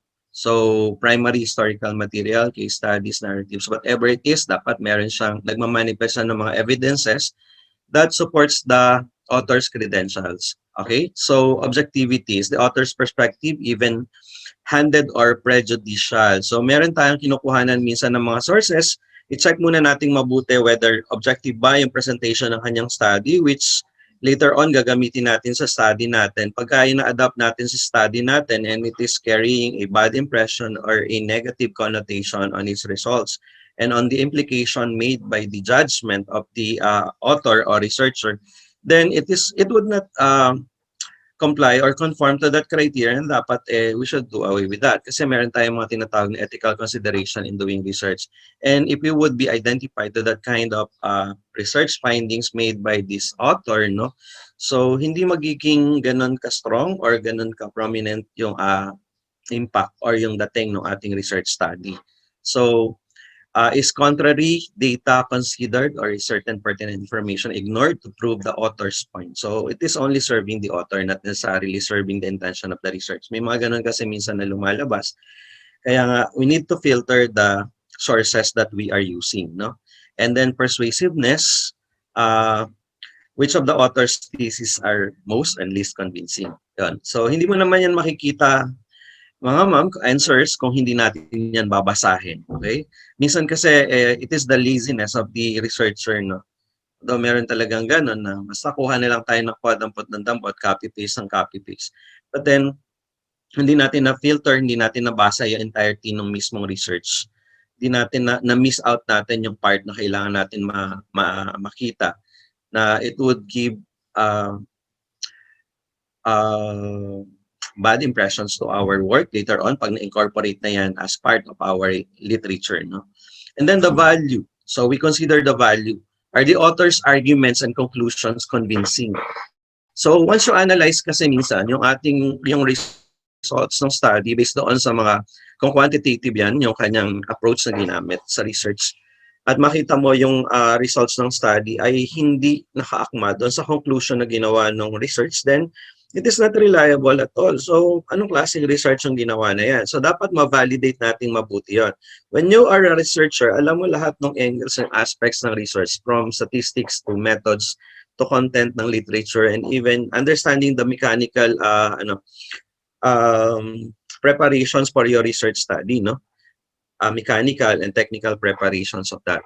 So, value, what are the author's arguments and conclusions? Are the author's arguments and conclusions convincing? So does the work ultimately contribute in any significant way to an understanding of the subject? So yun yung malaking question mark dito. Nasagot ba? And then yung presentation ba ay tama, no? Nag-contribute ba yan significantly doon sa kung paano dapat yung research ay sagutin at ma-discover yung answers, yung the answer of truth, no? So ganun ba yung nangyari? Kung hindi, well, makikita natin, you should not consider that and you strike that out from the list of sources that you are considering, no? Well, there are 4 stages in the development of literature review, okay? So, number 1 is problem formulation, which topic or field is being examined and what are its component issues. Okay, malalaman lang natin to pagka na-establish mo na yung problem mo, yung aim ng study mo, tapos alam mo talaga kung ano yung topic or research title na gusto mong patunguhan. Okay, so yung mga students ko nga, kung hindi nila yan na-recognize, well, you cannot really understand on how you can best develop your related literature. Okay, so literature search, finding materials relevant to the subject being explored. Okay, so minsan they are just deceived or they are having a misconception about the theme or categories that they are going to consider sa literature review. Kasi pag nabasa lang nila na meron doong word na development, no, of instructional materials for a certain subject, So, yung makita agad nila na isang study na may word na development, yun agad yung i-consider nila for that purpose of developing literature. Not necessarily understanding ano ba yung concept talaga na gustong gawin ng research na to. It is about development ng instructional materials and yung impact nito doon sa mga learners. Example, no, kung yun man yung ating research topic. So, ang titingnan natin dito ay yung impact ng instructional material sa learners, no? So generally, ang team natin dito, it's about the learner and the development of instructional materials. Okay, so ganun dapat yung ating concept. Hindi tayo tumitingin per se literally doon sa mga words na nasa title, kundi we should analyze, no, kung ano talaga yung complete concept ng research na gagawin natin and anong approach yung i-apply natin ng research doon sa ating study. And then data evaluation, determining which literature makes a significant contribution to the understanding of the topic. Okay? So, pagka nakikita natin yung mga statistical results, meron mga figures and all, hindi naman yun yung tinitingnan natin dito, kundi yung tinitingnan natin yung level ng significance based doon sa comparative analysis ng mga figures na to. And generally, yung conclusion na na-generate ng author mula doon sa kanyang research. Okay? So, yung comparative analysis o yung inferences na tinatawag natin sa statistics, no, ng presentation ng results.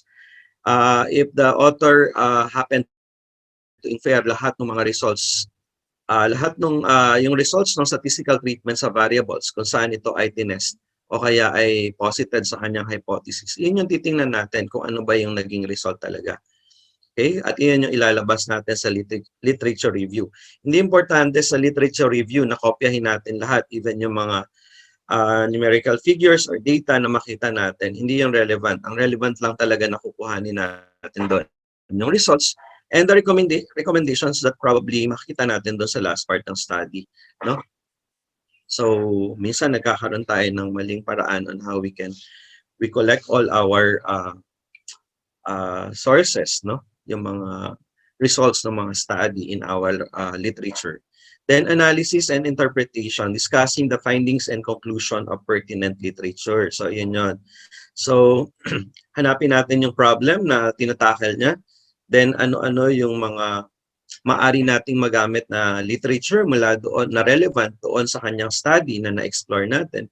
And then, ano yung mga data na makikita natin mula doon sa presentation ng results hanggang sa conclusion na maaari natin ngayon na gamitin para sa presentation ng literature natin sa gagawin nating analysis and interpretation. No? So, yun yung mga stages ng ating pagde-develop ng ating related literature. Now, in considering the following issues before writing, it would best guide us, no, para to navigate into this activity of research. So first, yung clarification ng ating mga sources. Number one, ilang sources ba yung kinakailangan natin na include doon sa ating literature? Yung literature po natin, it is describing the different kinds of literature na maaari natin consider, and sometimes it is classified, no? Like yung studies natin at saka yung ating literature per se. Ano yung literature? Bakit nakakalito po yung literature? Puro may studies na, tas literature pa rin. Sa ibang thesis po kasi, ginagamit nila yung term na related studies to delineate po yung differences ng mga sources nila from one another. Pagka yung ibang thesis na literature naka-specify, ginagamit nila yon kung ang source ay galing sa libro, sa newspaper, sa article ng isang journal, sa isang opinion page, or this might be published online or through printed materials. Okay? O kaya yung mga conference proceedings, iyon po ay nagmumula sa mga, iyon po ay masasabi natin ng mga literature. No? Yung mga studies naman, related studies na nire-review, kadalasan po ay galing naman to sa mga sources like published and unpublished thesis or dissertation, master's thesis or dissertation, or from manuscripts, no? So academic manuscripts. So yan po yung pagkakaiba ng dalawang klase ng sources natin na pinipresent sa literature. So Should I summarize, synthesize, or critique your sources by discussing a common theme or issue? Nasagot na po natin to. It should be yes. Okay, so naka-present po siya and discuss, no, based on themes or issues. Should I evaluate the sources? Yes, you should evaluate the sources kasi importante na malaman natin yung reputation ng author, yung organization kung saan connected yung author, no? And then reliability niya kung paano ba nagawa yung study. Minsan po kasi meron tayong mga websites na napapasok na hindi naman necessarily siya po pwedeng gamiting source sa ating thesis, no? So may mga limitations po at saka mga prescribed websites din na dapat na kinukuha na natin ng sources para maging strong yung ating claim doon sa ating study. At the same time, para po dagdag ito ng positive reputation doon sa research na ginagawa natin. Okay, number 5, should I provide subheadings and other background information such as definitions and or a history? So ito po ay batay na doon sa prescribed ninyo ng formatting at saka sa iba't ibang requirements doon sa inyong department kung paano po kayo nag-develop ng ganitong literature. Okay, so we should find models, no, pag gumagawa tayo ng literature natin. So mayroong iba't ibang models tayo pwedeng ma-adapt, no. Sabi nga kanina, kung anong klase ng anong type ng literature review yung gagawin mo, you can find a particular model for that. So it's important really that you read and read all that you encounter in the internet, and then you filter all the readings that you made, no, and then you decide which among these, no, may fit doon sa research topic or study na ginagawa natin. Okay?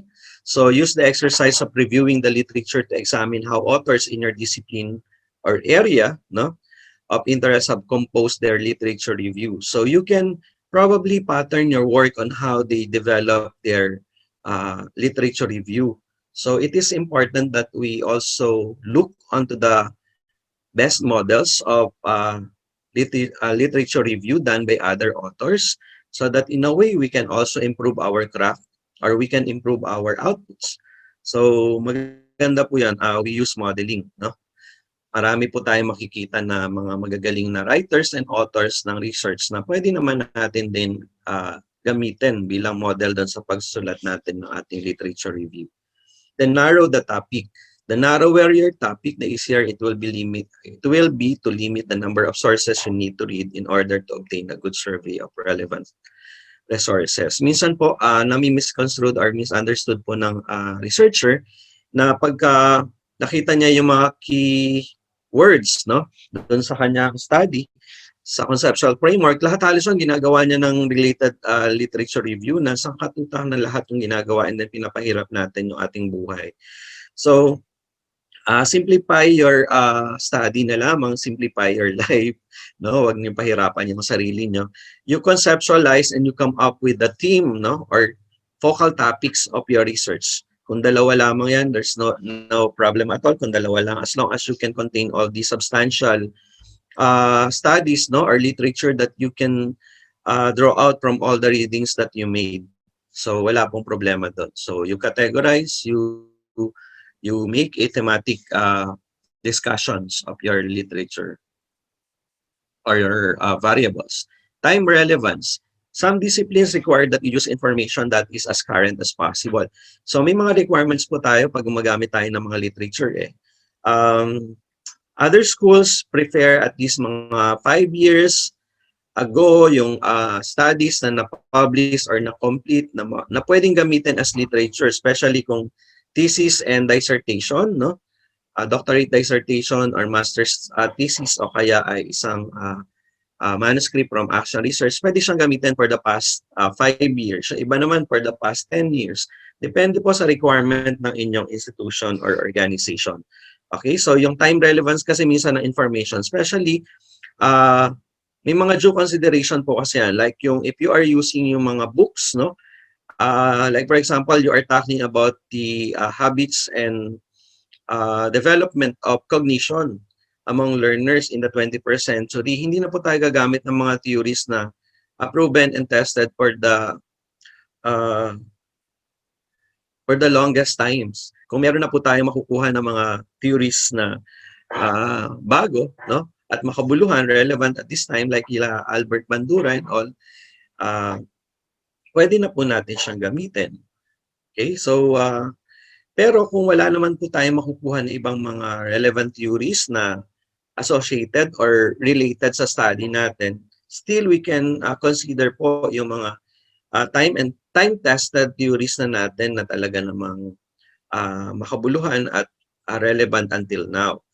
Okay, sila Edward Thorndike, sila John Piaget, okay, sila Erik Erikson and all mga psychological theories, no? So, ang sinasabi po rito, like for example, kung yung mga write-ups, yung mga articles na kinuha nyo, mga 1970s pa, 1980s, or 1990s, and we keep on evolving through times and space, no? Yung mga bagay na hindi naman talaga nagtatranscend through time and space.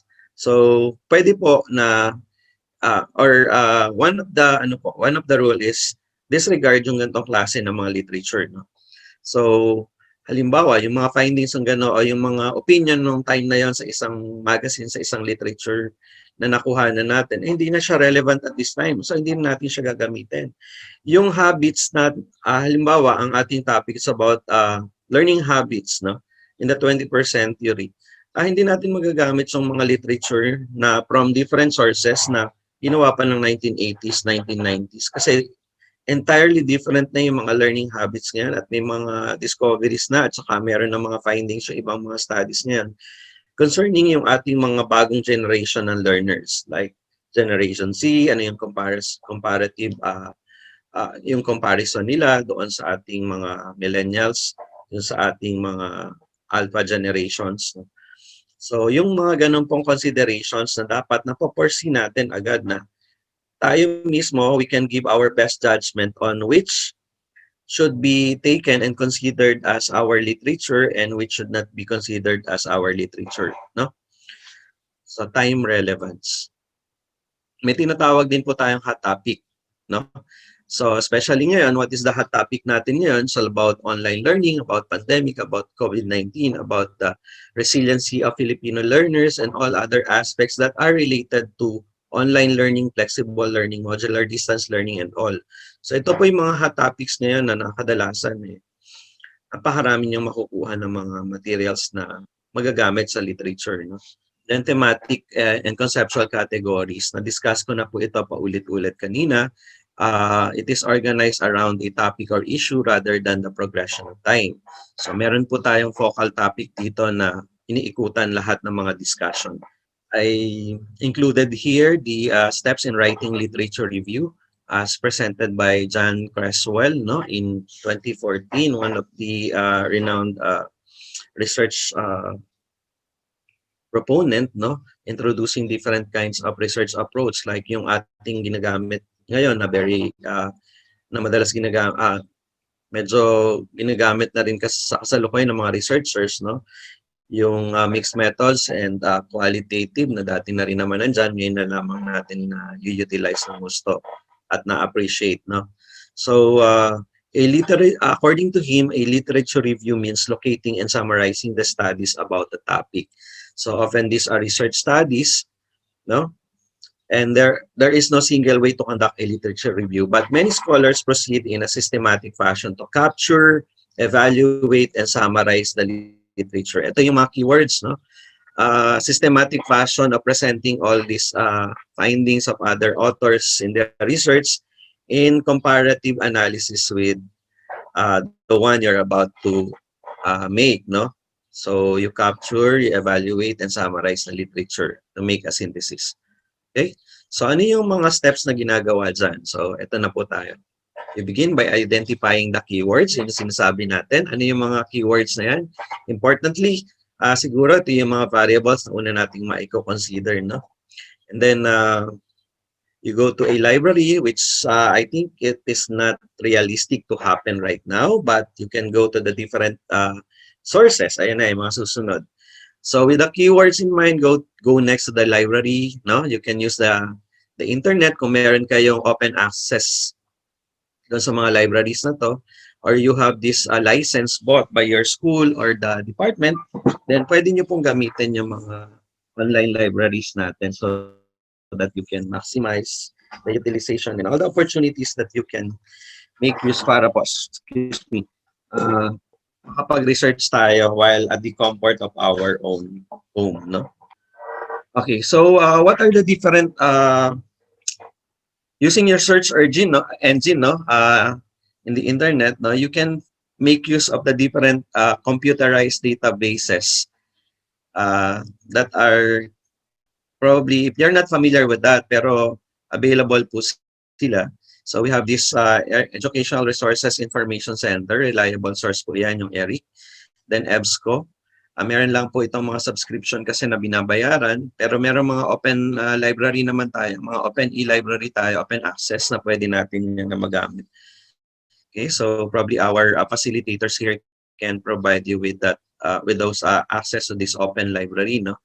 Then PsycInfo, Sociofile, the Social Science Citation Index. Ito yung Google Scholar, open po ito, then ProQuest and others. So marami po tayong pwedeng mapagkuhanan ng mga sources ng literature natin, either books, e-books, kaya ay thesis and dissertation or studies. Number 3, initially try to locate about at least 50 reports of research. Okay, so ang requirement nga actually ay mga 50 readings, no, para ma-synthesize mo lahat yung results na yan. Kasi kung 1, 2, 3, 5, parang hindi naman ganun ka-strong yung magiging, kaya nga we are establishing bedrock doon sa ating study. As much as possible, walang doubt, walang question dyan, pagka very strong yung mga claims natin doon sa mga na-cite natin na literature doon sa review, no? Okay, so at least 50 reports of research in articles or book related to research on your topic. Set a priority on the search for journal articles and books. Okay, so identify niyo yung mga quality books, quality journals, quality study na pwede niyo i-consider. Minsan kasi pag nakita natin na almost the same, almost similar, grab agad tayo. Kaya lang minsan pag nakita natin yung results, sobrang babaw, sobrang pangit ng ginawa. Sobrang hindi siya ganun ka-meaty, hindi siya ganun ka-useful and significant para mapaganda ko yung research ko. We're always after that, no? Determine whether these articles and books exist in your academic library. Then, ayun na. The number 4, skim these initial groups of articles. Ayan, minsan yung ginagawa natin. Check natin lahat, yung mga pages and all. Basahin natin, you skim over that. Then, makita natin which part should be considered mula doon sa literature na binasa natin. Okay, and then as you identify useful literature, begin designing a literature map. Okay, pag-aralan natin on how you can best present all this literature that you gathered, no? Alin yung ito-trash natin, alin yung i-consider natin, and then paano yung gagawin nating presentation, yung mga transitions ng paragraphs and sentences, dapat they are coherent, no? They are interrelated kasi minsan may mga gaps and then palundag-lundag yung thoughts kung babasahin natin, especially kung copy-paste po yung literature na ginawa natin. So, it is really important that we also follow yung canons natin sa pagde-develop ng paragraph as taught by our Grammar 101, by our favorite teacher in English. Yung transition po ng mga paragraphs and sentences, and then yung tenses ng verbs natin sa mga sentences na gagamitin natin when we are developing and writing our related literature. Okay?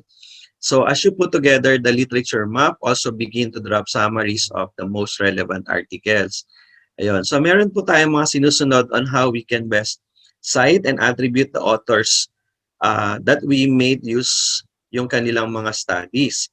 So commonly and popularly adapted po natin ngayon sa field of research yung ating yung manual ng APA, yung tinatawag nating American Psychological Association, no? O yung APA manual, publication manual, sumusunod po tayo doon sa paraan kung ano-ano yung mga sinasuggest nila, paano tayo mag-attribute sa mga sources natin. Meron tayong tinatawag na mga in-text citation, inline citation, may direct quotations and all. So may formatting po tayong ginagawa dyan. I can discuss that if you have time, pero medyo maliit lang po yung time na binigay sa akin, kaya hindi ko talaga ma-discuss lahat to. Okay, so yung paraan ng pagsasite po natin ng mga authors, yung attribution is very important because may tinatawag tayong copyright infringement at saka yung mga issues on plagiarism, no? So we should do away with that. Okay? Ayan, so you put together all these ideas, and then after that, summarizing the literature, assemble the literature review, structuring it thematically or organizing it by important concepts. Then end the literature review with a summary of the major themes and suggest how your particular study further adds to the literature and addresses a gap into that. Okay? So, hindi po natatapos yung ating discussion ng literature sa paraan na pag-present lang lahat ng mga nakolekta nating literature. Pero we try to make a synthesis by making a comparative analysis and gathering all these important points sa mga research and comparing that to the study you are going to make, no? Then sa last paragraph, ipapakita natin ngayon yung significance ng presentation ng mga literature na to at kung paano ito makatulong dun sa claim ninyo sa study na talagang relevant na i-conduct yung study na yan. Okay? So what is a suitable academic source? Sabi nga natin, pag literature, it may come from books, it may come from journal, it may come from opinion, articles, and all, whether online or printed materials. So ngayon po, puros websites and alike yung nakukuha natin. No? So journal articles may be validated, no, by simply understanding the most reliable source of this journal article. So dapat daw yung journal article na to ay peer-reviewed at na-publish na sa isang indexing organization, no, para malaman natin na reliable siya. Ano yung mga indexing organization natin? So we have the Scopus Indexing, no, na isa sa mga famous na mga indexing sites natin na po pwedeng maging isang organization where this journal is anchored, no. Kumukuha kasi sila diyan ng accreditation. So another one is books, no. So titingnan natin ngayon if these books are really reliable considering all these criteria. Is the material still up to date or out of date na siya? Baka naman kasi matagal na siyang ginagamit sa library tapos hindi pa yung librarian ng mga libro, no? Hindi pa sila nagdi-discard ng mga libro na luma and then nakuha natin. So hindi na reliable yung content niyan when it comes to other study na related sa atin na ginagawa. Books are rarely peer-reviewed. They will be edited, but the editors are not always subject specialists. So check natin yung profile ng mga authors ng libro na kinukuhanan natin or yung mga editors. Books are created to make money. So may mga libro na ginawa lamang para mag-earn ng income pero not necessarily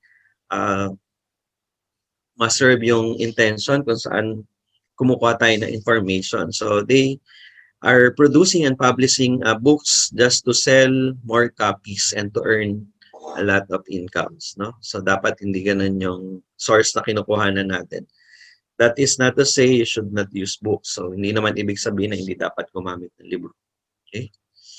So websites, you can also check the websites that you are accessing in gathering all this literature, no? You need to learn to be discernible about which sites you use and the credibility you give to them. Okay? So marami pong way on how to validate yung mga websites natin kung reliable access or site yan na maaari natin gamitin na source ng ating mga literature. And newspaper and news reports, online or broadcast. Sa panahon po ngayon, marami ring mga fake news na lumalabas, so we should learn to check yung reliability ng source, no? Kung wala po siyang pangalan, then we should not get that under anonymity or pen name. Hindi naman natin matrace talaga kung sino yung author. Hindi po siya pwedeng gamitin as source. What are introduced as facts to back up arguments can be extremely selectively chosen, and you need to take this into account. Okay?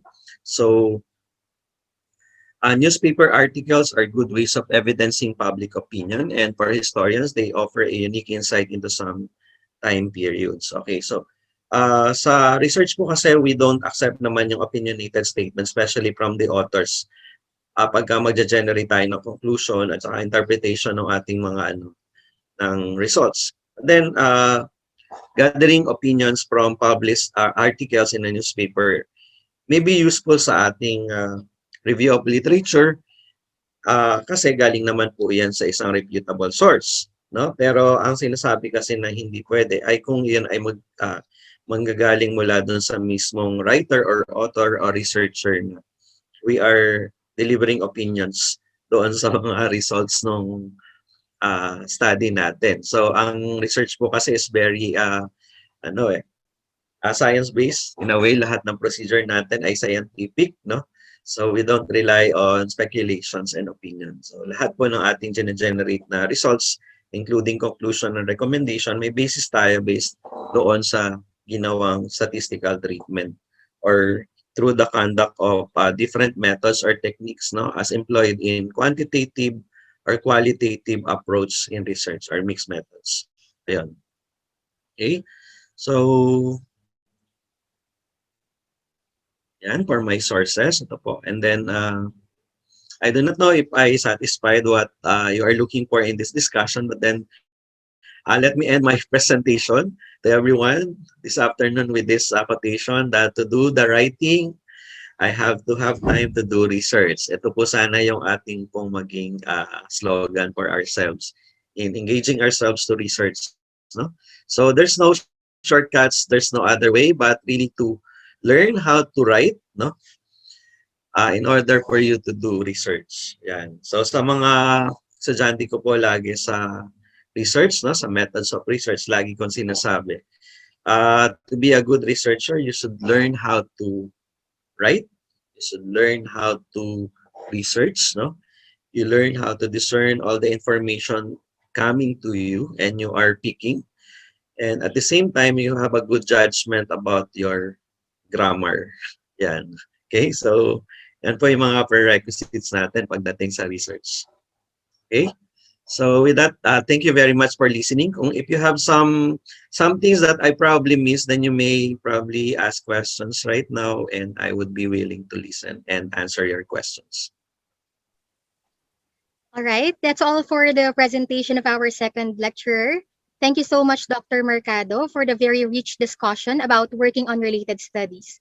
I believe that the themes you have shared with us this afternoon would be very useful for our participants as they work on gathering relevant studies to support their research works. This time, we're reopening the virtual floor to entertain your questions regarding our second topic for today.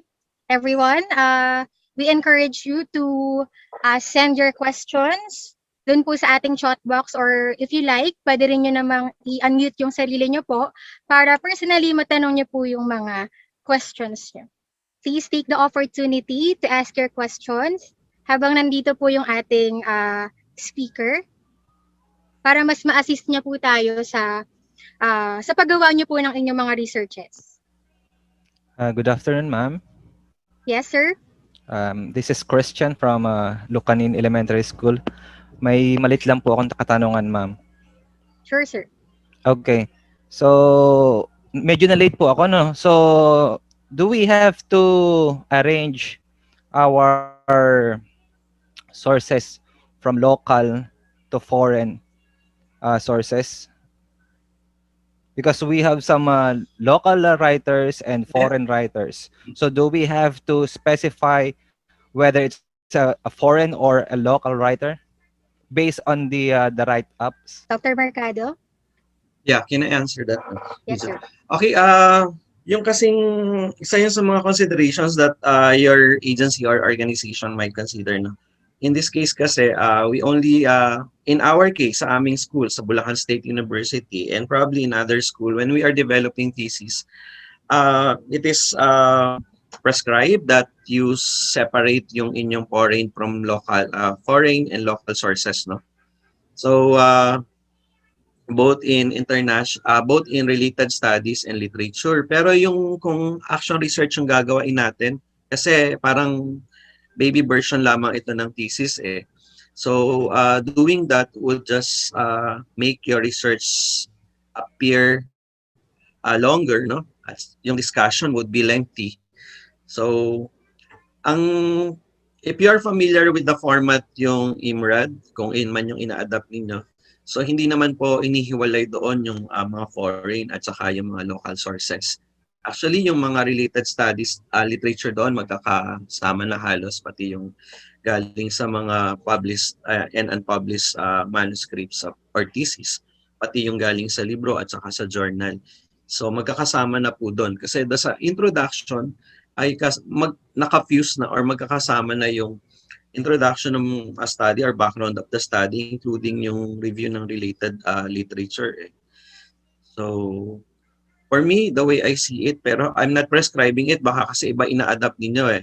Iba-iba kasi mga format na ina-adapt natin. Like sa DepEd, may prescribed format ng action research. Opo, sir. While sa State University, when we are conducting our research, and that research is for the purpose of really publishing sa mga international journal at saka sa mga journal natin dito sa Philippines, no, with the other institution, we conform to the format prescribed. Pag international publication kasi, ang format nga po na sinasabi ko kanina, yung APA formatting, which we should comply to that manual for publication sa mga journal, no? Ang sinusunod natin yung format ng American Psychological Association. 7th edition na yan actually. So depende po yan sa institution or sa agency kung ano yung ina-adapt na format when it comes to discussion of review of related literature. Yan po.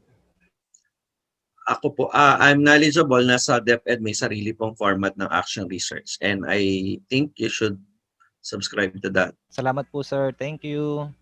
Welcome po. Thank you, Sir Christian. Well, we got here another question, sir, but I think it has already been answered. It's also about the format. May format po ba sa paggawa ng reference or sources? I think tulad po ng Pwede po sinabi ba- ni Sir. Apo, pwede ko ma'am Yes, sir. i-share yung aking sample lang na format ng literature na sinasabi natin na thematic yung niya. Okay, just to give you an example lang po, ito kasi work ng isang estudyante ko sa graduate school, sa thesis. Okay, so excerpt lamang po ito nung sinasabi natin na na literature review, no. Pero doon sa gagawin nyo kasing action research, walang mga titling na mga ganito yan eh. May mga parts siya pero wala na mga chapter number.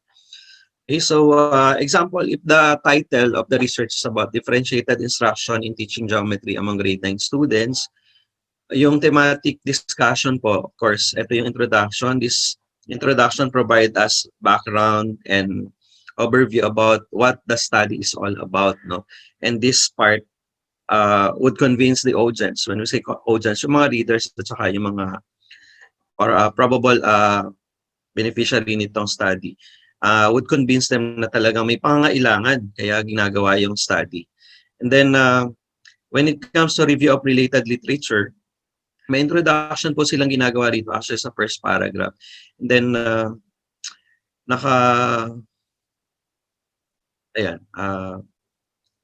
naka-classified lahat ng discussion based on the focal topics or yung theme, which is dito ginamit niya yung differentiated instruction. So lahat ng discussion, lahat po ng mga studies, no, na kinuha niya, inipon niya, ay dito niya pinipresent lahat, naka-group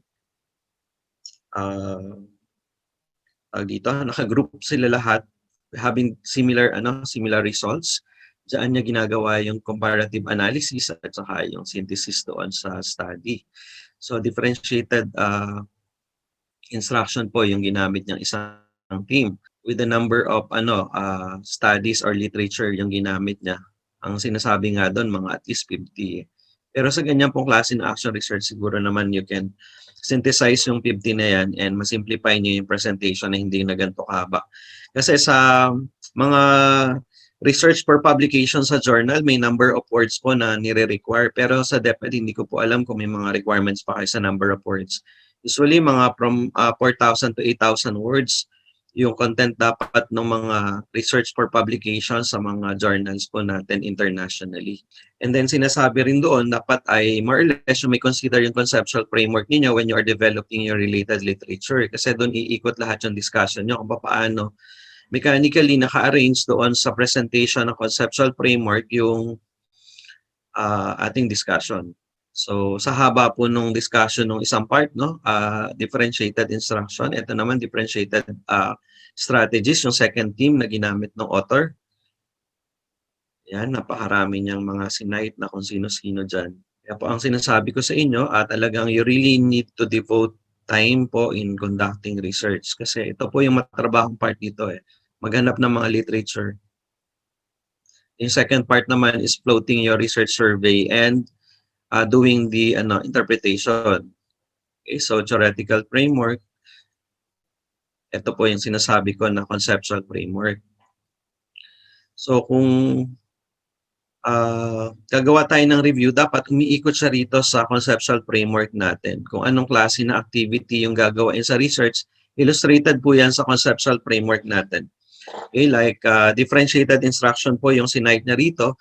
So ito yung iba't ibang areas na in-incorporate niya para i-test, no? Iba't ibang klase ng mga strategies na ginamit niya. So that's why doon po sa discussion ng literature, lumabas lahat itong mga themes na to na nagre-reflect sa conceptual framework. Yan po.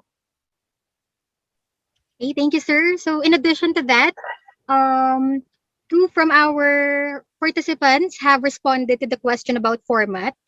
And they said that for depth researches, they are using the format APA 6th edition. Okay, so thank you, Okay Ma'am po. Ruby and Sir Ethan, for that. Okay, so Meron na po kasi can we- tayong 7th edition ngayon kaya po we are adapting yung mga recent development po sa formatting. Pero okay po yan, at least may sinusunod tayong guidelines. Just keep on updating lang po sa mga formats. Although konting-konti lang naman yung mga improvements na ginawa at saka inadapt na ng mga changes. Okay? Especially pag sa site po natin ng just to inform everyone, pagka po tayo nasa-site ng authors, more than 3 authors doon sa ating discussion, we need not to present po yung complete authors po natin on its initial citation. But if you are using 3 authors in one source, you can immediately use po yung et al natin na word, et Italia, meaning and other authors. No? So, ganun na po yung formatting natin ngayon pagka sa 7th edition. Yun yung ibang mga modifications. No?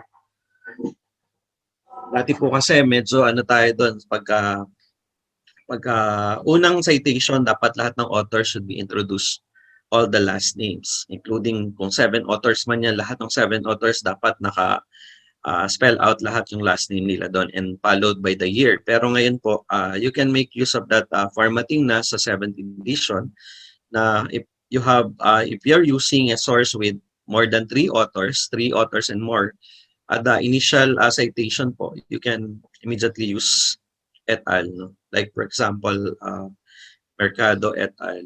So meaning more than 3 na po yung authors na yan. But then kung dalawa lamang sila, you can make use of yung placement ng names sila, both yung Mercado and Santos to 2020, mga ganun. So medyo konti lang naman po yung nabago. Pati yung formatting sa reference list, may mga changes. And then naging na po ang ating format din sa APA kasi sa 7th edition. Inclusive na rin po yung kanilang ginagamit na words when addressing po yung gender. No? So may mga changes. So sometimes it is encounter with the grammar that we are adapting right now just to conform with that gender sensitive and being inclusive in presenting our research yung mga subject. Yan po. Okay, so do you have any other questions, participants? Ma'am Laika, Yes, sir. I actually I have this question, no? Pero it was already answered kanina sa presentation. Yes, sir. Doc Mercado. Yes po. Okay, so good afternoon po. Hanibert Dayanan po from PUP Bataan. And the presentation po is very comprehensive and clear. Thank you very much po. And my question po, tulad na sinabi ko kanina, was already answered kanina sa presentation po ninyo. However po, for the benefit of everyone, I would like to ask maybe if you could reiterate kung where to look for journals and studies such as reputable na open online sources po. Yung iba po kasi needed sa subscriptions. Opo. Like yung EBSCO po may subscription yun eh. Yung Eric hindi ko sure. Pero sa DepEd po, I'm not sure kung meron silang mga license or subscription na in-avail. Pero since kayo naman po sa PUP, Sir Bert, kayo po ba yung nagsalita? Hanib, Yes po, Doc. can you open po your camera so that we can meet? Actually po, I'm having problems po with the yung webcam ko, yung sa aking Opo. unit. So I cannot show. Yan Sorry po, kasi I understand naman po PUP is doing this for extension service. Tama po ba? Yes po, Doc. Okay. So baka po yung ating mga librarians sa PUP, meron silang license or access na pinurchase online, like ito pong sa EBSCO and alike, no? Pwede po siguro natin ipagamit sa kanila for the sake of this research. Kasi po, on our case sa Bulacan State University, meron kaming number of online sources na license and password protected po kasi siya, which I really cannot share dahil exclusive for the faculty ng BSU po yon. Pero one thing I can, I can share, ito pong ating Google Scholar site po natin ay may mga research works din naman po yon, saka yung SRRN, yung network, SSRN, Social Science Research Network po yan. Napakaraming mga reputable research that you can browse. You can download free, no? So marami po dyan na available. And then meron din mga available na mga e-books po na downloadable. You just need to be resourceful din po minsan. Mag-browse kayo, mag-search lang kayo doon sa ating search engine. Thank you very much po, Doc. Actually po, yung mga research office natin sa State University, meron silang mga access sa ganyan. We just need to coordinate siguro kung if we are conducting po yung gantong klase ng extension service, we can assist po itong ating mga beneficiaries ng research so that it would be easy and convenient for them to conduct research, especially now online po lahat. Yan. And we can also send po yung mga links para po madali nilang ma-access. Okay, thank you, sir. So we got here another question from the direct message. Can we also consider personal blog as a legit source? Sir? Yes, opinionated po kasi yung mga ganun eh. Siguro you should validate din naman yung mga points na nire-raise. Sometimes when there are political colors kasi doon sa mga impressions from the opinions na ginawa ng authors, minsan hindi naman nakakabuti doon sa ating research. Always acknowledge po yung mga ethical considerations natin when we are doing research. Thank you, sir. How about our participants? Maybe you still have some questions that needs to be answered. Okay, one Yung last yung academia po, pwede siya yata na parang open source din siya eh. May mga, kaya lang abstract lang yung nakikita doon, hindi siya pwede i-download unless magsa-subscribe ka rin. Okay, sir. Okay, one last question, sir. Yes, ma'am. I think you've already answered this in the presentation. How many related literature must be prepared to be considered research a good writing? Sa actual research po siguro ay depende pa rin kasi yan sa organization nyo eh. I consider naman kasi mga 30 to 50 literature would do. Pero yung actual research siguro mga 30 lang, napakadami na kasi yan eh. Okay, thank you, sir. As long as relevant lahat yung mga nasa site or gagamitin natin. Okay, thank you so much, sir. This time, all right, I believe that with everything that has been shared with our participants in the 2 sessions we had today, they have already been enlightened and become more motivated to work on their researches. And we appreciate your participation and willingness to learn. Now, let us take the moment to also express our gratitude to our dear speaker by awarding him a certificate of appreciation. So let me read the content. Polytechnic University of the Philippines Office of the Vice President for Branches and Satellite Campuses, Bataan Branch. This certificate of appreciation is hereby given to Dr. Romulo Mercado in grateful acknowledgement of his engagement and insightful academic contribution as a resource speaker in importing unparalleled knowledge and expertise on the topic reading on related literature during the training workshop series for elementary school teachers in Mariveles District, held on April 28, 2021, given this 28th day of April 2021 at the Polytechnic University of the Philippines, Bataan Branch, signed by Associate Professor Yanila J. Generales, Branch Director, and Professor Pascualito B. Gatan, Vice President for Branches and Satellite Campuses. Okay, thank you so much, Dr. Thank you very Mercado. much. Thank you very much for this. Okay, we are very fortunate to have an expert like you to guide our participants in their research writing journey. So to proceed with our afternoon workshop, may I call again Dr. Barlis to give us the details? Thank you, Sir Romy. Thank you, Sir Thank you very much. I'll leave now. Thank you very much, Sir June, Thank you, sir. for inviting me. Stay safe. Thank you, sir. So, the same po tayo ulit. Pupunta po tayo ulit sa parallel session natin. And make sure po makakapag-create po tayo ngayon ng ating SOP. And then also, may mga nakita na po kami kaninang context and rationales. So, baka po pwede natin madagdagan ulit ng mga literatures. Diba po kasi mga 2 or 3 literature lang po. So, as much as possible, mas madaming literatures, mas maganda, and also mas bago, mas maganda po. Okay? So, dadali ko na po ulit kayo sa ating parallel session. Safe Learning Facilities, 1.1.2 School Disaster Management, 1.1.3 Response and Recovery Kits and Equipment for School, 1.1.4 Evacuation Plan and Procedure, 1.2 Personnel, 1.2.1 Age, 1.2.2 Sex, 1.2.3 Civil Status, 1.2.4 Educational Attainment, 1.2.5 Position, 1.2.6 Length of Service, 1.2.7 Related Trainings and Seminars on Disaster Risk Reduction Preparedness attended. Number 3, what is the level of assessment of respondents on disaster risk reduction preparedness of public elementary school in the District of Mariveles in terms of 3.1 assessment and planning, 3.2 physical protection, 3.3 response capacity and monitoring. Number 4, is there any significant difference in the assessed disaster preparedness when grouped according to the type of school and related training and seminars on disaster risk reduction preparedness attended? Number 5, what action plan can be proposed to enhance the school disaster risk reduction preparedness based on the findings of the study? That's all po. Thank you so much. Thank you, Ma'am Marge. Thank you so much, Ma'am Marge. Can we proceed with our next principal, Ma'am Elda, o si Ma'am Geraldine? Ma'am Elda. Good afternoon po. Ayan na po, si Ma'am Elda naman po ang isa.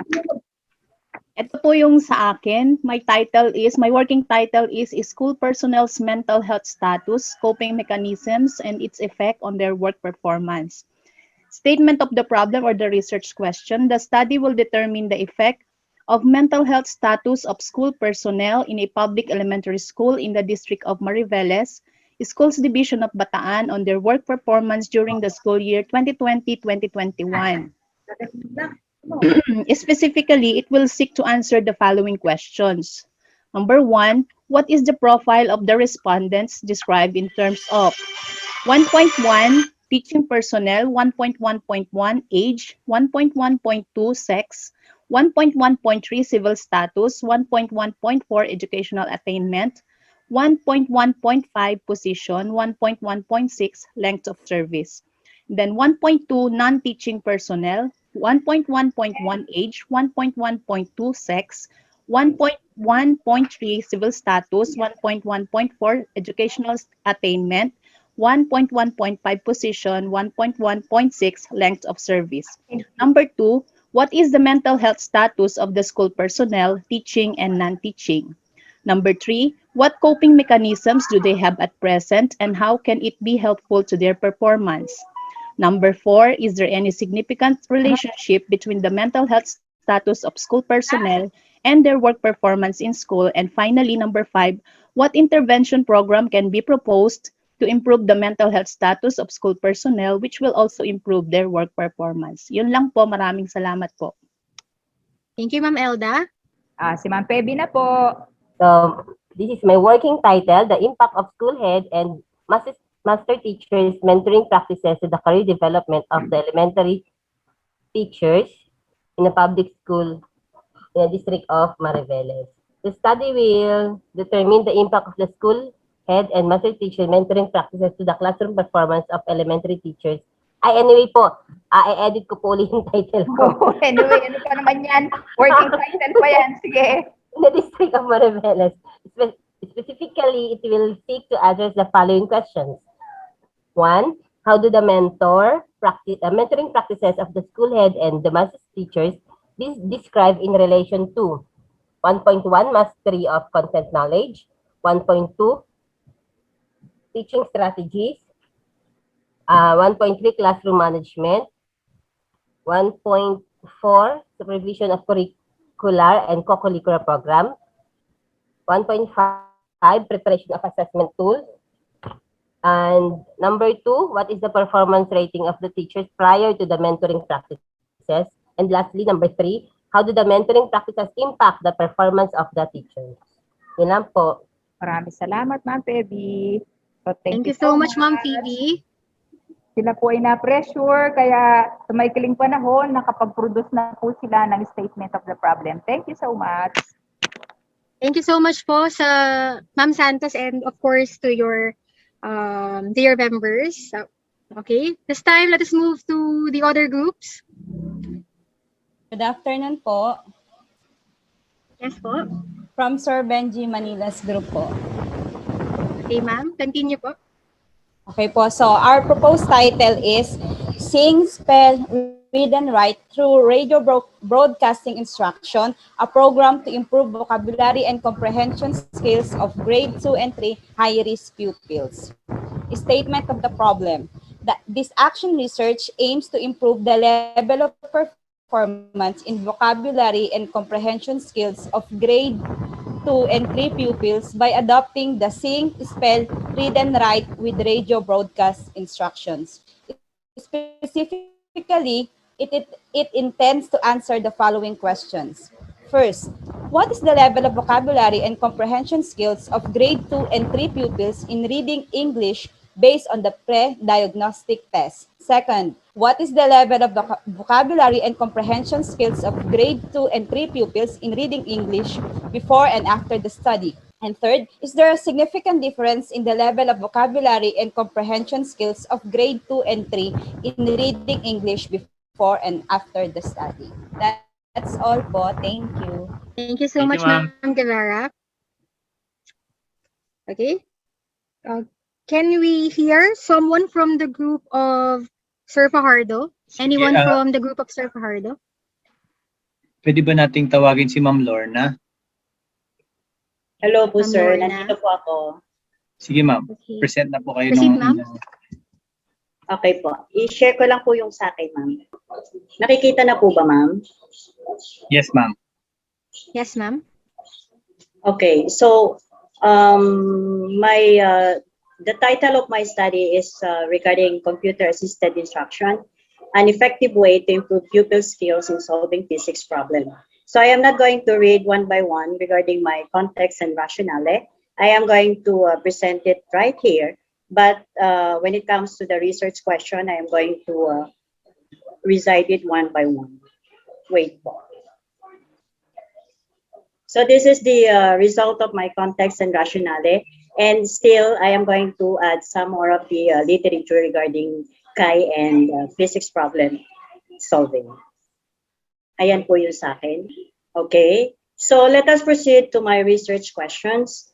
The study will determine the effectiveness of using Kai in teaching physics problem solving in motion to grade 6 pupils. Specifically, this sought answers the following questions. Number 1, how is the performance of the two groups of participants in the pretest be described in terms of control group and experimental group?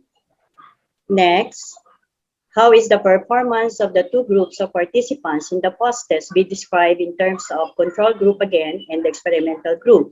And number 3, 4, and 5, I am including this 3, 4, 5 research questions still And at the same time, I made an hypothesis for this. So number 3, is there a significant difference between the pretest scores of the control and experimental group? And number 4, is there a significant difference between the post-test scores of this control and experimental group? And for number 5, is there a significant difference between the pretest and post-test scores of the control and experimental group? And now for the hypothesis of these 3, the following null hypothesis will be stated at 0.05 level of significance. And number 1, there is no significant difference between the pretest results of the experimental and the control group. For number 2, there is no significant difference between the post-test results of the experimental and the control group. And for number 3, there is no significant difference between the pretest and post-test results of the experimental and the control group, because my study is divided into 2 groups, the experimental and the control group. And of course, for my significance of the study will be a great help to pupils, because the outcome of the study may be of great help to our pupils, especially in the district of Maribeles. It could give them motivation on how to cope at their own pace and motivate them to improve their skills that they can be applied in solving lessons in physics. And also, this study will be a great help to teachers, because they may find the result of the study helpful in planning and initiating appropriate CAI in teaching physics problem solving at any learning level inside the classroom, and encourage other teachers to upgrade their methods and techniques in the teaching learning process.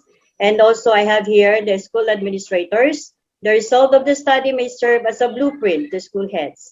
They will be able to plan on how can further improve their teaching pedagogies through the application of CAI, which will be a great avenue in improving the pupils' academic performance.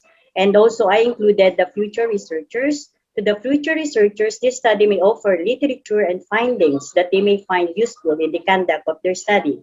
I also made to the point to finish the scope and limitation of my study.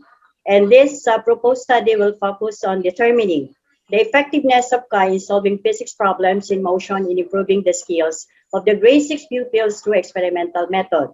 The participants who will be involved in this study will be 18 grade 6 pupils in Capcabin Elementary School this school year 2020-2021. The participants will be divided into 2 groups. The first group, which is composed of 9 pupils, will be in the control group, which will be taught using the traditional way of teaching using chalk and board. But since we are in the time of pandemic, we're using the modular, and the second group will be the experimental group, which is composed of 9 pupils, which will be taught using the CAI teaching approach. So for the meantime, I did not finish the next for the scope and limitations. For the meantime, I'm going to stop with the scope and limitation of my study. Once again, Lorna P. Duncan from Capcabin Elementary School, and I would like to take the opportunity to thank Sir Pupoy and Sir Jun Barles for giving us the learnings, so much learnings, and of course our facilitators for this day, and also the speakers from morning and this afternoon. Thank you so much, PUP. Thank you Thank you, so much. ma'am. Thank you so much, Ma'am Lorna, for sharing your output with us. Yes, po. Okay, now let us move to the group of Ma'am Carol. I think we still have 4 groups left. Can we hear someone from the group of Ma'am Carol? Baka nagre-ready pa po sila. Siguro dito muna po tayo sa group nila Ma'am Aslyn Separa. I think we still have 4 groups, sir. The group of Ma'am Carol, Sir Honeybird, Ma'am Edlin, and the group of Ma'am Separa. Hello, Ma'am Laika. Ma'am Laika, go ahead po, Ma'am Edlin. I thank you Go po, ahead. sir. Ma'am Laika, maybe we can have Sir Ethan po from our group, English. Yes, ma'am. Sir Ethan. Sir Ethan, please proceed. Hello po, good afternoon. I'm from Ma'am Edlin's group on English, and my focus on study is on digital stories, a strategy in developing reading comprehension among grade 6 pupils on frustration reading level. And allow me to present the context of my study. The reading is considered as one of the basic macro skills that an individual must master at a young age as part of the literacy skills. Thus, in Mountain View Elementary School, The reading with comprehension has been a test for teachers and pupils of Mountain View Elementary School, especially to pupils in the frustration level, to fully understand the content of the passages. Results of Field Erie reflect that almost 50% of the total enrollees of grade 6 pupils have accrued 75% and below under oral and reading and silent reading, which is an indication of poor performance, with which the researcher presumes that the recent readings results could affect their performances across disciplines, specifically on English-based subjects. Thus, the researcher would like to pose the following questions. The study will attempt to evaluate the use of digital stories to augment the level of reading comprehension of learners at frustration level. Specifically, it will seek to answer the following questions. What is the level of reading comprehension of participants in the control group and treatment group before using or employment of digital stories? Number two, what is the level of reading comprehension of participants in the control group and treatment group after using or in the employment of reading of digital stories?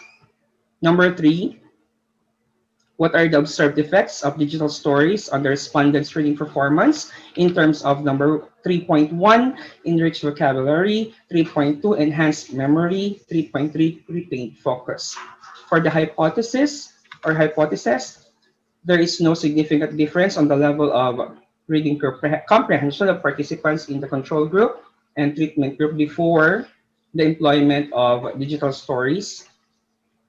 Number two, there is no significant difference on the level of reading comprehension of participants in the control group and treatment group after using the employment of digital stories. For the significance of the study, the action research aims to evaluate the use of digital stories to augment the level of reading comprehension of our learners at frustration level. The following school stakeholders would be affected by the predicted outcomes of the result. For students, the study will concentrate in the integration of digital stories in assessing their reading comprehension. The use of images, sound, moving pictures may help learners to boost interest in reading. More so, the use of sounds, images, and animation has improved or had improved students' language and memory. For teachers, the result of the study contributes ideas to teachers about the effective use of technology enhanced or internet-based technology, particularly digital stories in teaching, thus eventually pave way to the improvement of reading comprehension for children with reading comprehension and on the frustration level. The study geared to empower teachers in utilizing digital stories as part of their technology-enhanced learning and teaching process. For administrators, the findings of the research may be helpful for school heads on to further devise reading intervention programs that would be useful for learners with poor reading comprehension. Furthermore, the upshot of the research might shed light on the basic education and general education school heads to further assess the effectiveness of multimedia instruction, particularly digital stories, and improve reading comprehension for learners with problem on reading comprehension on the frustration level. For the future researchers may find this useful. The findings of the study can serve as a point of reference for future studies. That's all, ma'am and sirs. Thank you. Thank you Thank so you, Sir much, Sir Ethan. Ethan. All right, this time let us move to the group of Ma'am Separa. We have here Ma'am Liza to present. Ma'am Yes. Liza, please proceed. Hello? Hello, naririnig po ako? Yes, ma'am, we can hear you. Afternoon po. Our topic is about the effectiveness of audio-assisted instruction in improving the reading fluency of grade 1 pupils. Our study is about the qualitative research question. So, exploratory questions po yung nagawa po namin. The study will attempt to answer the question, how may the effectiveness of audio-assisted instruction improve the reading fluency of grade 1 pupils? Specifically, it will seek to answer the following questions. Number 1, how can the teacher's experiences regarding the audio-assisted instruction be described? Number 2, How can the pupil's experiences regarding the audio-assisted instruction be described? And number 3, how can the parents' experiences regarding the audio-assisted instruction be described? So nakafocus po yung teacher, pupil, and parents. Dito po, mag-i-interview po kami ng mga bata po at we're going to make a parallel question po para sa mga pupils po na i-interviewin po namin. So dahil po qualitative research questions po siya, wala na pong hypothesis na kailangan. Yun lang po yung pag-usapan po namin kanina. Thank you po. Thank you, Ma'am Liza. I think we still have 2 groups left. The group of Sir Honeybert and Ma'am Carol. Yes, Sir Bert. Ma'am Laika, for Yes our po. group po, I would like to call on Ma'am Lynn of Kabkaben, ES. Okay. Okay po, good afternoon po sa lahat. So I am Fernalyn from Kabkaben Elementary School. So my working title is Ladderize the Proficiency Level of Grade 2 ES pupils in Solving Word Problems Involving Multiplication of Whole Numbers Through Block Model Approach. So the statement of the problem is the study's overall objective is to see how the use of the block model approach in problem solving involving multiplication of whole numbers by grade 2 SSES pupils affects their problem solving success in mathematics. So it aims to address the following questions in particular. So number 1, what is the level of performance of pupils before applying the block model approach in solving mathematical problems involving multiplication of whole numbers? Number 2, what is the level of performance of pupils after applying the block model approach in solving mathematical problems involving multiplication of whole numbers? And number 3, is there a significant difference in the level of performance in multiplying whole numbers among pupils? So that's it po. Thank you po. Thank you, Ma'am Fernalyn. Okay, this time we'll be moving on to the last but not the least, the group of Ma'am Carol. Anyone from the group of Ma'am Carol to present? Ma'am, hello ma'am. Yes, Sir Alvin. Ano lang po, para po ano na. Okay. Thank you, sir. Please proceed. Ako. So since my section is third to the last, and the most effective way of mode of learning is modular, and blended learning is not achievable, and digital way is also not achievable. And my learners are slow readers, so my working title is simple lang po, yung enriching reading comprehension skills of pupils through the use of teacher-made selection.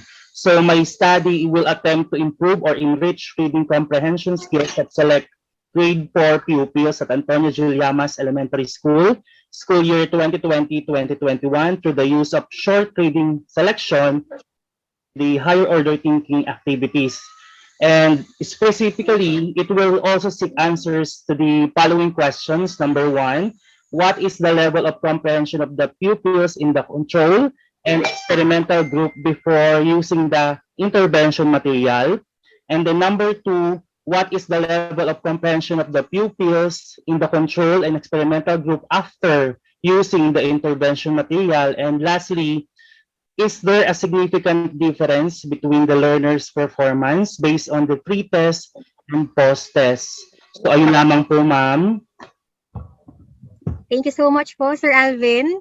So alam po namin na lahat ng participants natin ngayon gustong-gusto rin mag-present. However, we only have a limited time. Kaya po, pumili na lang po tayo ng nag-iisang representatives from the 7 groups. So, Sir Benji, any words po? So, pa-remind lang po natin, reminder din po ni Doc Dun, na to complete the proposal po, sana yung assignment po natin. So natapos na po yung context and rationale and the treatment of the problem. Now we can start writing po the rest of the parts po ng ating action research proposal.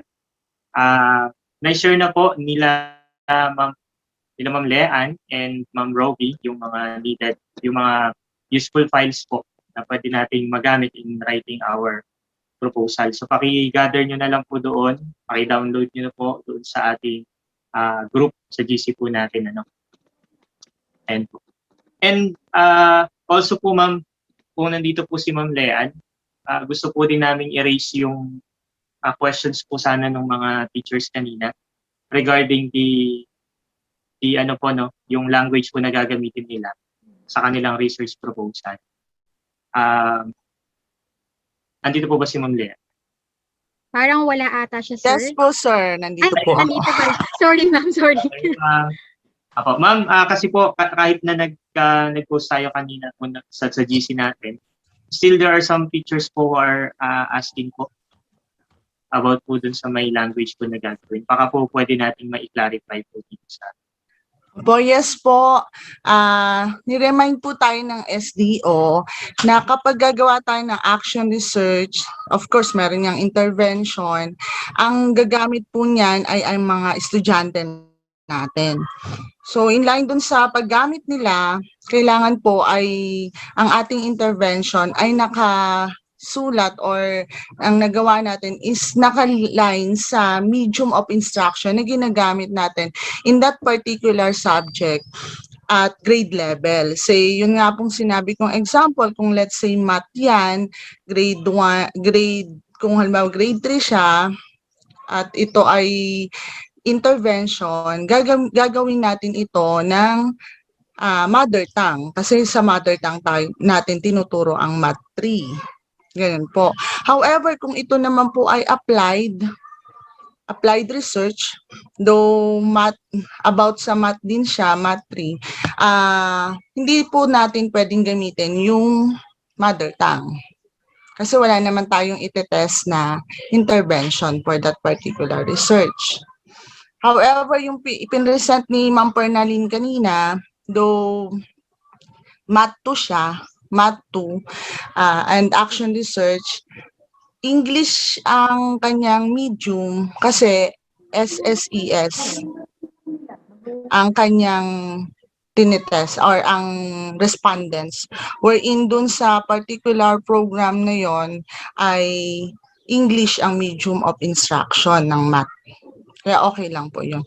So medyo may kalituhan lang po kasi parang applied research yung ginagawa pero ang medium of instruction ay mother tongue. So dapat po English. Okay po. Bahala ka. Ako ilagay ko lang yun. Thank you po, Ma'am Leanne. Ay, oo nga, baka mabasa. Bahala siya. So I hope malinaw na po sa atin yung guidelines po na binanggit po sa atin ni Doc Leanne. Okay, Sir Benji, Yes, ma'am. meron pa po ba tayo mga reminders na hindi pa na Last na lang po, ma'am, yung nag-send po ako sa ating group ng evaluation form. So we have 2 evaluation forms po for today kasi pinagsama na po natin today yung session 2 and 3. So, yan po, sinend ko naman na po doon sa group natin. Please take time po to evaluate our session po. Yung nakalagay po na session 2, that is yung ating pong morning session. That is for our morning session po. And then yung session 3 po yung kanina with Dr. Mercado. Okay, so maybe we can have a photo opportunity, sir, before we end this meeting. Yes, ma'am. Kayo na po bahala, sir, mag-screenshot? Naka-phone kasi ako ngayon, ma'am. Okay. Inayasa na po. Wait. Kayo, ma'am? Pwede po? Wait lang, sir. Sir Bert, pwede po ba? I mean... Ma'am, pwede ako, ma'am. Okay, si Sir Fajardo po. Okay, thank you, sir.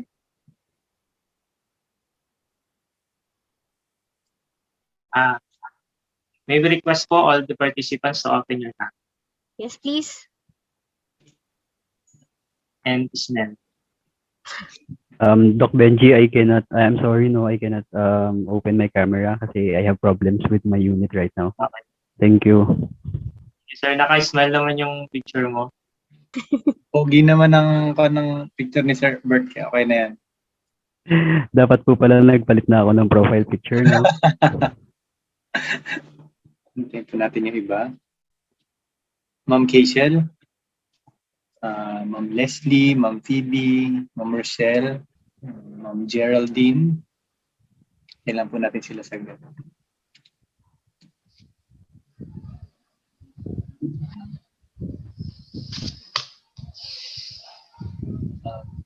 Ma'am Edlin, Ma'am Phoebe, Ma'am Geraldine, and Ma'am Fernaline. Hello, sir. Sir, baka nakikita mo yung yung sa Yung group. isa. Kaya may nakalagay Ma'am Edlin. Ito na ako. Oo nga pala, yung Ma'am Edlin pala. Ano pangalan nito? Ma'am Edlin kasi yung pangalan. Sir, pasensya na, umihina po yung net ko pag naka-on yung cam. Okay. Okay. Magpipicture lang tayo, ma'am. Ayun. Picture lang po. Okay na kaya yun? Okay, 1, 2, 3. Check po natin kung maayos yung ating print screen. Sige po. 1 page lang po tayo ngayon, kaya okay na po. Okay, sir. Thank you. Thank you, sir. Ma'am Laika. Yes, Sir Benji. Apo. Last na lang po for our participants. Ano na po natin, try na po natin magsulat ng ating draft, kahit draft pa lang po ng ating proposal.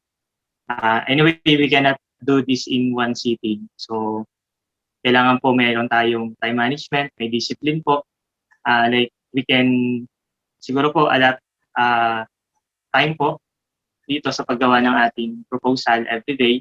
Kahit mga 1 hour, 30 minutes, no? Kuhaan po natin yan everyday, tapos unti-unti po natin siyang dagdagan. And then, please, keep in touch with your facilitator para po maging guided po tayo sa pagsulat po ng ating research proposals. So again, thank you so much po for attending our webinar series, our session po for today. Thank you so much po, dear teachers, and also to the facilitators po, and Ma'am Laika. Thank you, ma'am. Yes, thank you po. Thank you, everyone. See you again next week for another training session po. Dapat hindi see you next week. See you within this week para makapagpasa pa sila ng ibang part. Oo nga. Baka next week na naman. Baka next week na naman sila magpasa. Nakakawin kang magpasa ng madami. Bye! Thank you. Thank you po. Ayan, sabi po ni Sir Popoy, ni Sir Popoy po, agahan daw po natin magpasa para ma-check pa po ng mabuti yung ating output. Salamat po. Thank you po. Thank you, Sir Benji. Thank you, PUP. Thank you, participants. Sir Popoy. Yes, sir. Pati ka magpatugtog. Ano papatugtog natin, sir? Gagawa ni Sir, Thank you so much po, teachers, principals, participants. Thank you very much po. And congratulations in advance. Nag-clip naman na pala, sir. Kunti na lang yun nandito. Siguro end na natin kung ano. Okay, sige po. Yes, sir. Thank you po, thank you.